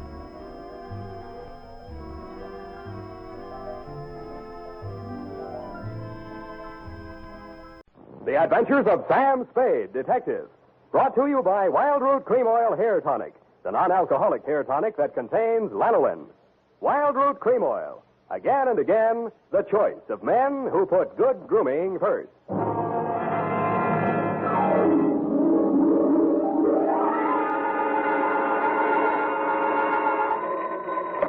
Sam Spade Detective Agency. Listen, you phone down to the drugstore and tell them to send up 3 gallons of black coffee. Who is this? Are you sure you have the right number? I'm sure I've got the right number, but I'm not so sure who I am. Oh, Sam, it's you. You must have had a frog in your throat. Did you oversleep? Effie, don't say things like that. Oh, I'm sorry, Sam. Oh, you poor dear. You've been working. You're tired, that's it. Tired? I've only just brought Lazarus back from the dead. Well, then you better get some rest, Sam. You can dictate your report tomorrow. That's what you think. Now stay where you are. If I'm asleep when I get there, wake me up. I'll be right down to dictate my report on the Lazarus Caper.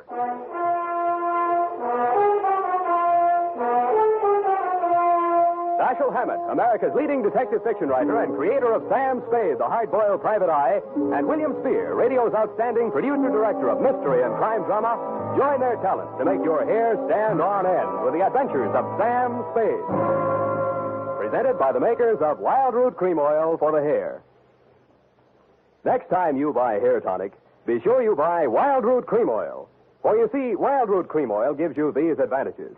It grooms your hair neatly and naturally, relieves annoying dryness, removes loose, ugly dandruff. Wild Root Cream Oil is non-alcoholic and contains soothing lanolin, so much like the natural oil of your skin. Yes, friends, next time you buy hair tonic, look for that famous name, Wild Root.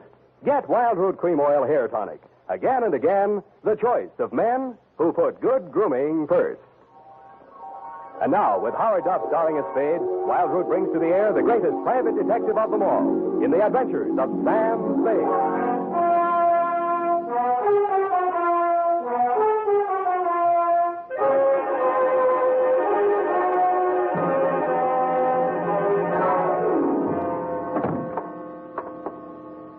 In here, Sam, in your private office. Private, she says. I'd like to know what's private about it. I have everything ready for you, Sam. What's this? Ovaltine, to relax. I don't want to relax. I don't dare. Oh, there you go again, Sam. Going on nerves. How long do you think you can keep it up? With your help, I'll be in a coma inside 3 minutes. Thank you, Sam. Now, you just lie down here on the couch, and I'll take your shoes off. Now, look, And I can take dictation while you relax. Nuts. Where's that black coffee? Sam, you're angry with me. Your eyes. Please don't glare at me like that, Sam. I can't bear it when you... I am not glaring. I'm trying to keep them open. Now, sit down. I got to keep moving around. Oh, moving around. Drive yourself like this, Sam. Please, Effie, please. Date, fill it in. Oh, it's your life. Go on. Burn yourself at both ends. Let's see. To A.J. Tatspaw, claims manager, All Risk Insurance Company, Tide Building, San Francisco. From Samuel Spade, license number 137596. Dear Sir, the following is an accounting of my services to your company in connection with a claim of Emma R. Lazarus on the life of the assured Timothy R. Lazarus. The latter called at my office yesterday at approximately 11:30 a.m. He was tall, bald, gray-faced, and dusty. He looked as if he'd been buried and dug up several times. This may sound like a poor sort of jest, Mr. Spade, but my name is Lazarus, and I want you to bring me back from the dead. Well, sounds interesting. Why did you die? When did you die? And how did you die? I was declared dead by the appellate court of the state of California August 28th last year by reason of 7 years' absence. Who took it to court? My wife, Emma. Insurance? Yes. My wife and I agreed between ourselves to insure my life in the amount of $100,000 that she would collect on legal presumption of death after my disappearance and continued absence for 7 years. That's the law, Mr. Spade. Yeah, it's been tried a lot of times. What went wrong in your case? Wife double-cross you?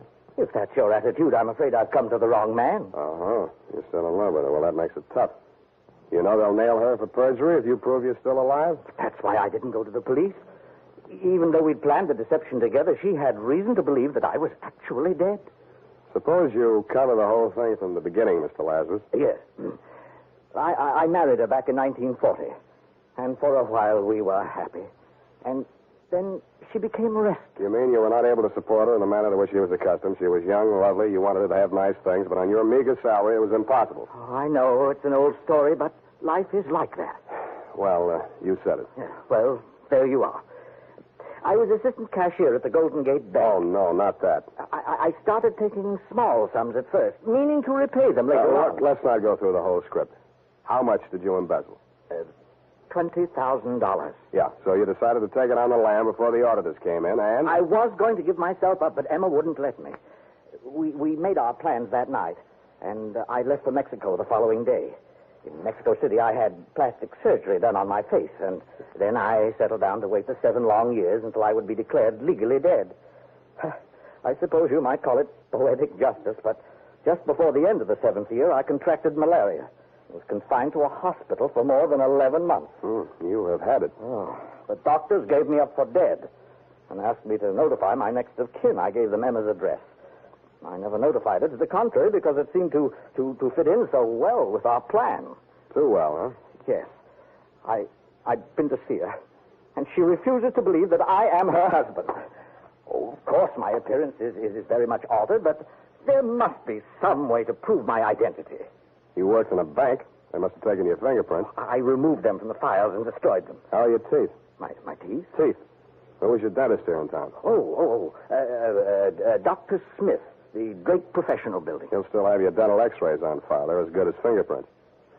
You go there this afternoon. Don't give your name. Tell him you're Mark Humboldt. Have a new set of x-rays taken, and I'll do the rest.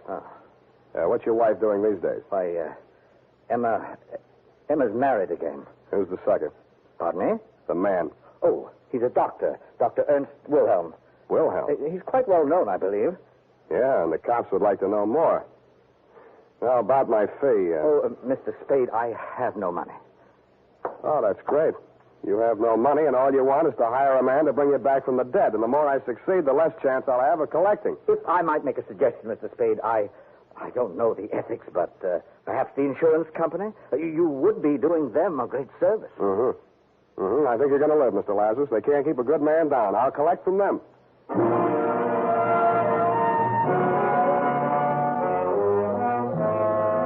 I knew there wasn't a chance in 100,000 of shaking a fee out of your company. After all, you have your own investigators in the payroll, and contract work isn't deductible under the new tax law, but something about Lazarus had gotten to me. Something else about him got to me at the Blue Bottle Bar and Grill, where I stopped for lunch. Mr. Spade? Yes, indeedy. I'm Emma Wilhelm, Mr. Spade. Emma Lazarus Wilhelm? I see you do know who I am. May I sit down? Slide in, Mrs. Wilhelm. Thank you. I'm glad to know you have a sense of humor, Mr. Spade. It's about that man, of course. Surely you didn't believe a word of his story. Which word? Oh, I'll admit there are slight traces of the truth in his raving. My first husband, Timothy Lazarus, was an embezzler. He did disappear, and it's quite true that I have collected the insurance on his life. I might even believe that Tim is still alive. But that man is not he. Then what are you so upset about? Oh, it's perfectly obvious what he wants. He's an extortionist. You're wrong. He doesn't want money, Mrs. Wilhelm. He wants you. Oh, Mr. Spade, how much do you know about my husband? Which one? Don't be flippant. Dr. Ernest Wilhelm. He made his first million panning lead nuggets out of gang war casualties and lost it on the stock market. He cut his second million out of Nob Hill and called it surgery. He lost that on horses, blondes, and malpractice suits. The last time he was mentioned in the paper, there was a big picture of him puffing sleeping pills out of the stomach of an aging burlesque queen. It may or may not have been coincidence that she did not recover and that she was the ex-girlfriend of one of our better-known racetrack haberdashers, and if he got $100 for the job, he was paid off in booze. Please don't say any more. That poor girl. And she'll do the same thing to me. Well, if you persist in helping that imposter, you'll be responsible for whatever happens to me or anyone else you involve. Anything else I should know? Yes. Both you and your client are being watched and followed. You can't escape him. He's not quite the has-been you'd like to think he is.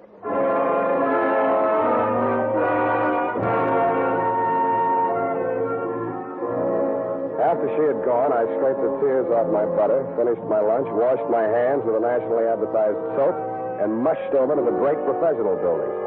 I found my client's dentist in his lab polishing up a set of gold inlays. Humboldt? Oh, yes. His x-rays have come through. Only set today around the clamp there. Don't touch them, they're not dry yet. Oh, sorry. What's your interest? Police identification? You guessed it. Always happy to cooperate. Thanks. How about digging in your files for the x-rays on a patient named Lazarus? Oh, yes, be glad to, of course. Well, let's see now. Labby, Lavelle, Lawrence, Lawson, Gluskin. That's G. What's that doing here? Ah, Lazarus. Timothy R. Is that your man? That's the name. Oh, dear me, April 1940. Should have been in for dental hygiene. Have to remind Miss Baker. That's my nurse. These pictures, how do they compare with this new set? Well, now, let's have a look. Switch on the light there, will you please? And let's see. Malocclusion, that's an impacted third molar. Ah, erosion inlay. Yes, it's very interesting. You mean they're the same in both sets of pictures? Oh, dear, no. A man's mouth could change a lot in 7 years, couldn't it? Yes, especially with dental neglect, but that would never cause a man to grow new teeth. Oh, well. You see here, Humboldt has one more lower incisor and 2 more molars than Lazarus. And the whole character of the mouth is different. Now, these 2 men would not look even faintly alike. Well, could there have been some mistake in filing? Oh, dear, no. Miss Baker's been with me for 10 years. Never made a mistake yet. Mm-hmm. Could I talk to her? Not in today. Been out since Tuesday. Cold. Oh, say, by the way, you're a detective. How's this for a mystery? She phoned me this morning and thanked me for sending a doctor around to examine her. Now, this is the peculiar part. I have no recollection of having done so, and I'm not acquainted with the doctor she said I sent her. That wouldn't be a Dr. Ernst Wilhelm. Why, yes. Wilhelm. That was the name. Do me another favor, will you? Call a doctor you do know and tell him to get over there as fast as he can.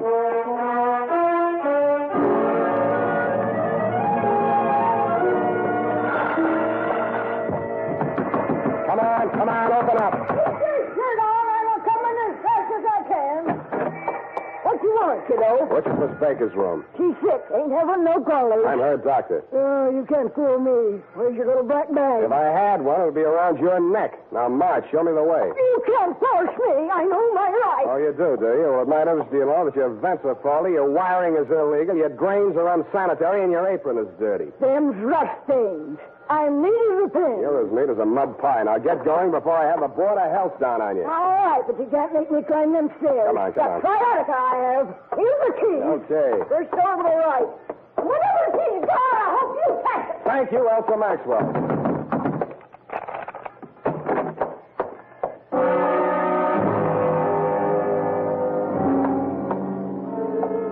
She was stretched out on the bed, her left arm twisted under her and her right dangling over the edge.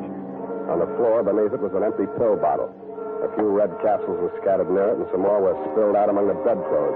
It was a standard sleeping pill suicide scene, but I didn't believe it. The body was still warm, but no pulse. I didn't waste time giving her the mirror test. Instead, I looked around for a phone. It was on a table near a window. I meant to dial the police number, Sutter 12020, but SU was as far as I got. Felt like a bee sting or a quick jab with a needle. I spun around and swung out blindly. The face that I missed was suntanned under a shock of iron gray hair. He was wearing the same white-toothed grin that Dr. Ernst Wilhelm always wore for newspaper photographers. I started towards him, and he backed away, still grinning. Come ahead, Spade. Come and get me, but hurry. You have only 20 seconds more. Shall I count them off? So far, you have 3, 4, 6, 7, 8, 9. The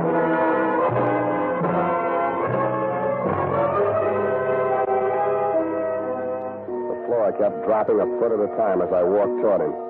But every time I got to the bottom of the incline, it tilted up the other way, and I slipped back. He kept dropping out of sight, and every time I got him back into my line of vision, he was farther away. The walls of the room opened out and disappeared into some clouds. The ceiling spun around faster and faster until it whirled away like one of those flying discs.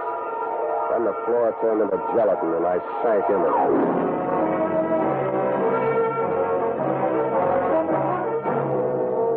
The makers of Wild Root Cream Oil are presenting the weekly Sunday adventure of Dashiell Hammett's famous private detective, Sam Spade.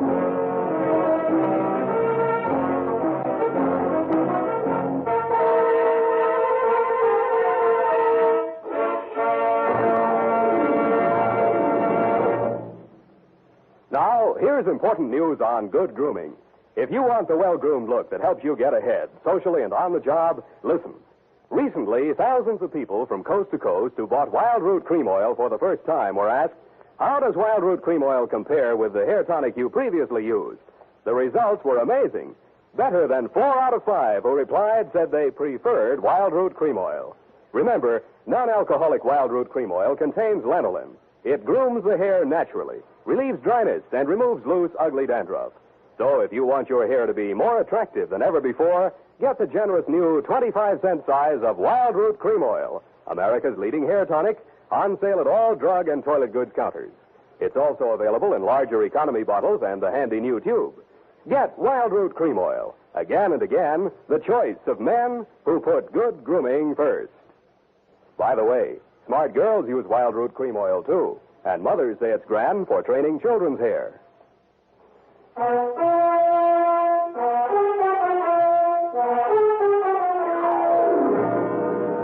And now, back to the Lazarus Caper. Tonight's adventure with Sam Spade.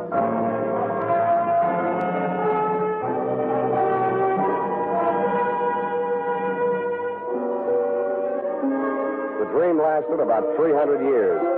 Around Christmas time in the year 2247, another bee stung me. I opened my eyes, but the lights on the tree were too bright, and Santa Claus was bending over me with a brandy breath. Come on, man. Come on. A little willpower. You're conscious. That's it. Sensation returning. Here, try and sit up. There's a girl. How about her? Too late. Did everything I could. Suicide pact? One of your brothers in Apollo was a little too handy with a needle. Here's the mark on my arm, and you'll find one on that stiff. Those sleeping capsules were a plant to make it look like suicide. You'll be feeling better soon. Now, come along. Up on your feet. Must keep moving. Restore circulation. Hip. There. Thanks. You the man Dr. Smith called? Yes. So you're a private detective. How do you feel now? I'm still dopey. You give me something to pick me up? I've given you as much stimulant as it's safe to administer. For the rest, you'll have to sleep it off. And you will. I advise you to hurry home. Get into bed before this wears off. How long have I got? A couple of hours if you keep moving, maybe 3. Yeah. But if I were you, I wouldn't stay out. Don't want to fall asleep in the middle of Market Street, get run over by a bus. Worst things can happen to you in your own bed. Look at her. Murder? Think you can prove it? I don't know. I couldn't. Not on her. And I've been an autopsy surgeon for 20 years. Well, cheer up, Doctor. If you miss on her, you may get a second chance. Huh? Yeah, me. Yep. Those eyes are looking better. I think you'll live.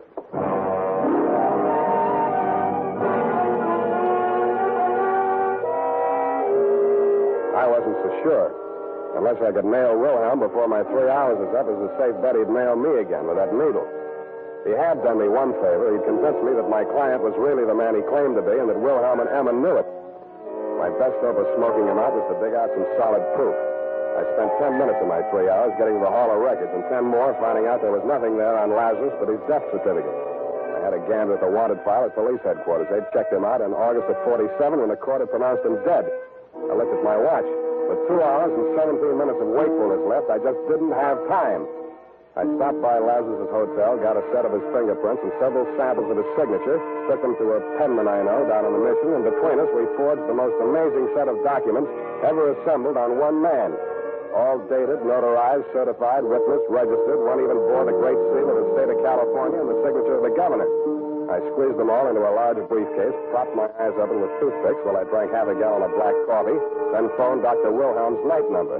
I told him I was one of Russian Leo's boys, and a cop had just winged me on the lam from a jewelry store job. He agreed to meet me at his office.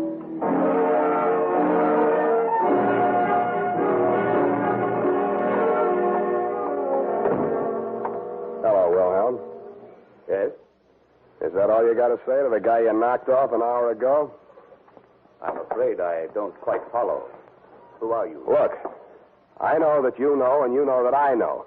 We even wrote a song about it, so let's get off the dime and don't reach for a needle. This gun is bigger and it shoots farther.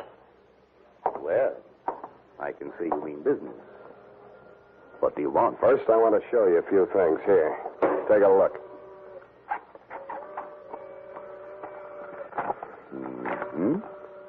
Well, this is very impressive. Yeah, I thought you'd be impressed. You, need any more proof that Lazarus is Lazarus? What's the matter, Spade? Getting sleepy? Don't get your hopes up. I can squeeze this trigger in my sleep. Mm-hmm. Are these papers for sale? Why do you think I brought them to you? What's the price? Half the take on Lazarus's insurance. That's very high. I haven't finished. This time, Lazarus has got to be really dead, and you're going to do the job. Come on, stop stalling. I can't do that. Why not? Why, Emma, she'll make trouble. She said she would. She's still in love with him? Why do you say that? I just wondered. What reason did she give you for not wanting him knocked off? Well, the cops work harder at identifying a dead man than they do a live derelict that looks and talks like a crank. I had the same idea myself. Then you're stupid. With him dead, she can tell any story she wants to. With him alive and all this proof of identity, he's in a position to nail both of you for fraud, conspiracy, perjury. Shall I go on? One thing. Does Emma know about these papers? Sure. You're lying. Sure, I'm lying. And those documents are forgeries if that's the way you want it. I haven't got time to argue. I can't stay awake much longer, and you can't bring it off without me. I'll have Lazarus at my apartment in 30 minutes. Bring your needle and the $50,000. All right, Spade. I'll be there.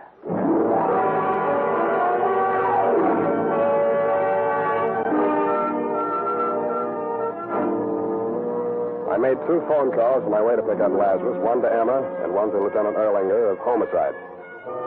Dundee was asleep. The lieutenant and Sergeant Fullhouse were perched on the fire escape outside my window, and Emma was waiting in the living room when we got there. Jim. Oh, my poor darling. Emma, do you recognize me? Of course, darling, from the beginning. But I didn't dare speak out in front of Aunt. I know. Mr. Spade's told me. Now, listen to me, you two. You're sure you can go through with this? Oh, are you sure there's no danger? That's him now. Come on, Lazarus. Get in the bedroom there. Now, do what I told you. Don't worry, Emma. Oh, I'm so frightened. Quiet.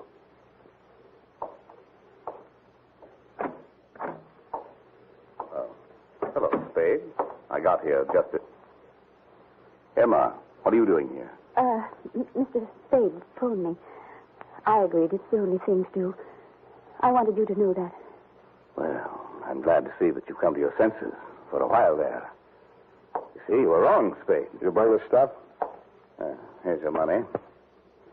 I have a hypodermic in the case here. It's already loaded. We won't need a sterile needle.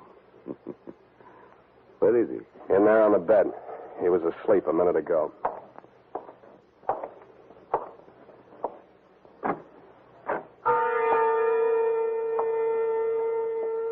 The grogginess that had kept coming back over me in waves for the last 2 hours swirled over me again as Wilhelm leaned over the bed where Lazarus lay, stretched out with his eyes closed.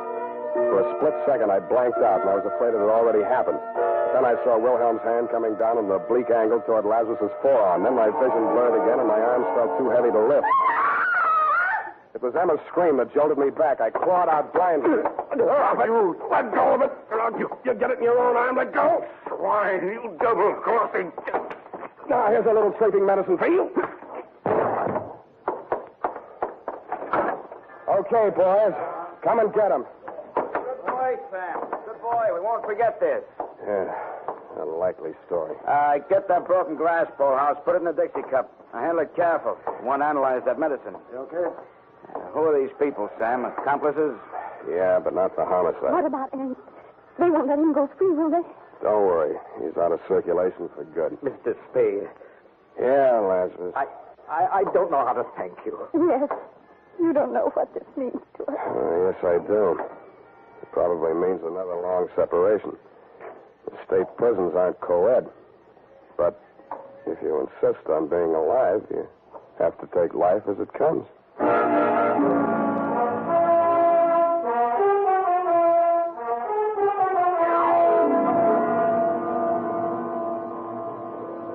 Period. End the bedtime story. Oh, Sam, it's so sad. That poor couple, so much in love. But you had to do your duty, didn't you, Sam? They had to pay their debt to society, of course. That's why you had to be so hard and unrelenting and not give in to your better nature. That's right. That's right. Never give in to the ship. Don't tread on me. There was Hobson's. Where was it that Hobson? You may fire when ready. You know that, Sam. Well, let's go tight this now.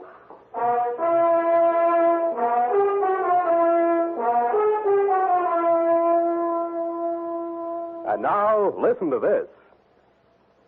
A good friend of the family. That's Wild Root Cream Oil Hair Tonic, folks. Wild Root Cream Oil grooms the hair neatly and naturally, relieves dryness, and removes loose dandruff.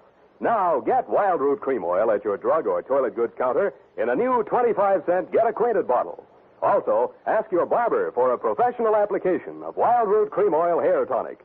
Again and again, the choice of men who put good grooming first.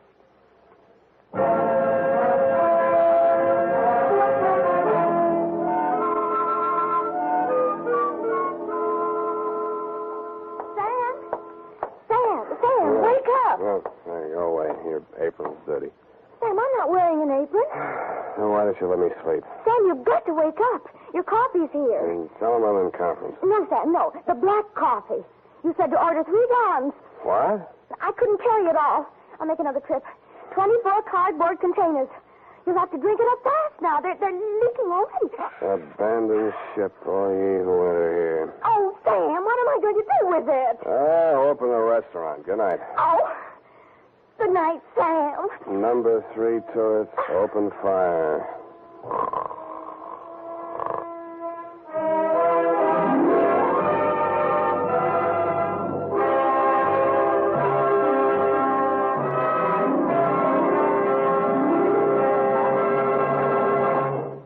The Adventures of Sam Spade, Dashiell Hammett's famous private detective, are produced and directed by William Spear. Sam Spade is played by Howard Duff. Lorene Tuttle is Effie.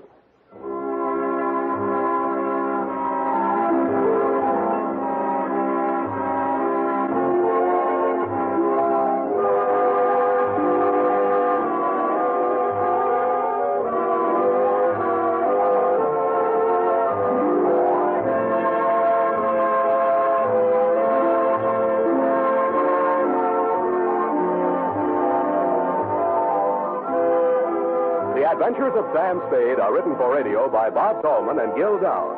Musical direction by Lud Gluskin, with score composed by Renee Garrigang. Join us again next Sunday when author Dashiell Hammett and producer William Spear join forces for another adventure with Sam Spade. Brought to you by Wild Root Cream Oil. Again and again, the choice of men who put good grooming first. This is Dick Joy reminding you to get Wild Root Cream Oil, Charlie. It keeps your hair trim. You see, it's non-alcoholic, Charlie. It's made with soothing lanolin. You better get Wild Root Cream Oil, Charlie. Start using it today. You'll find that you will have a tough time, Charlie. Keep on all the gals away. Hiya, Baldy. Get Wild Root right away.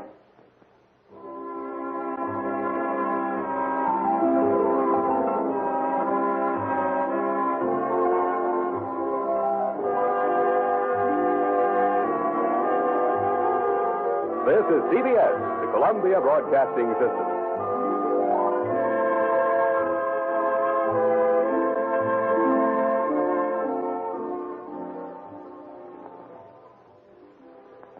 Cerebral Cinema hopes you have enjoyed this movie of the mind.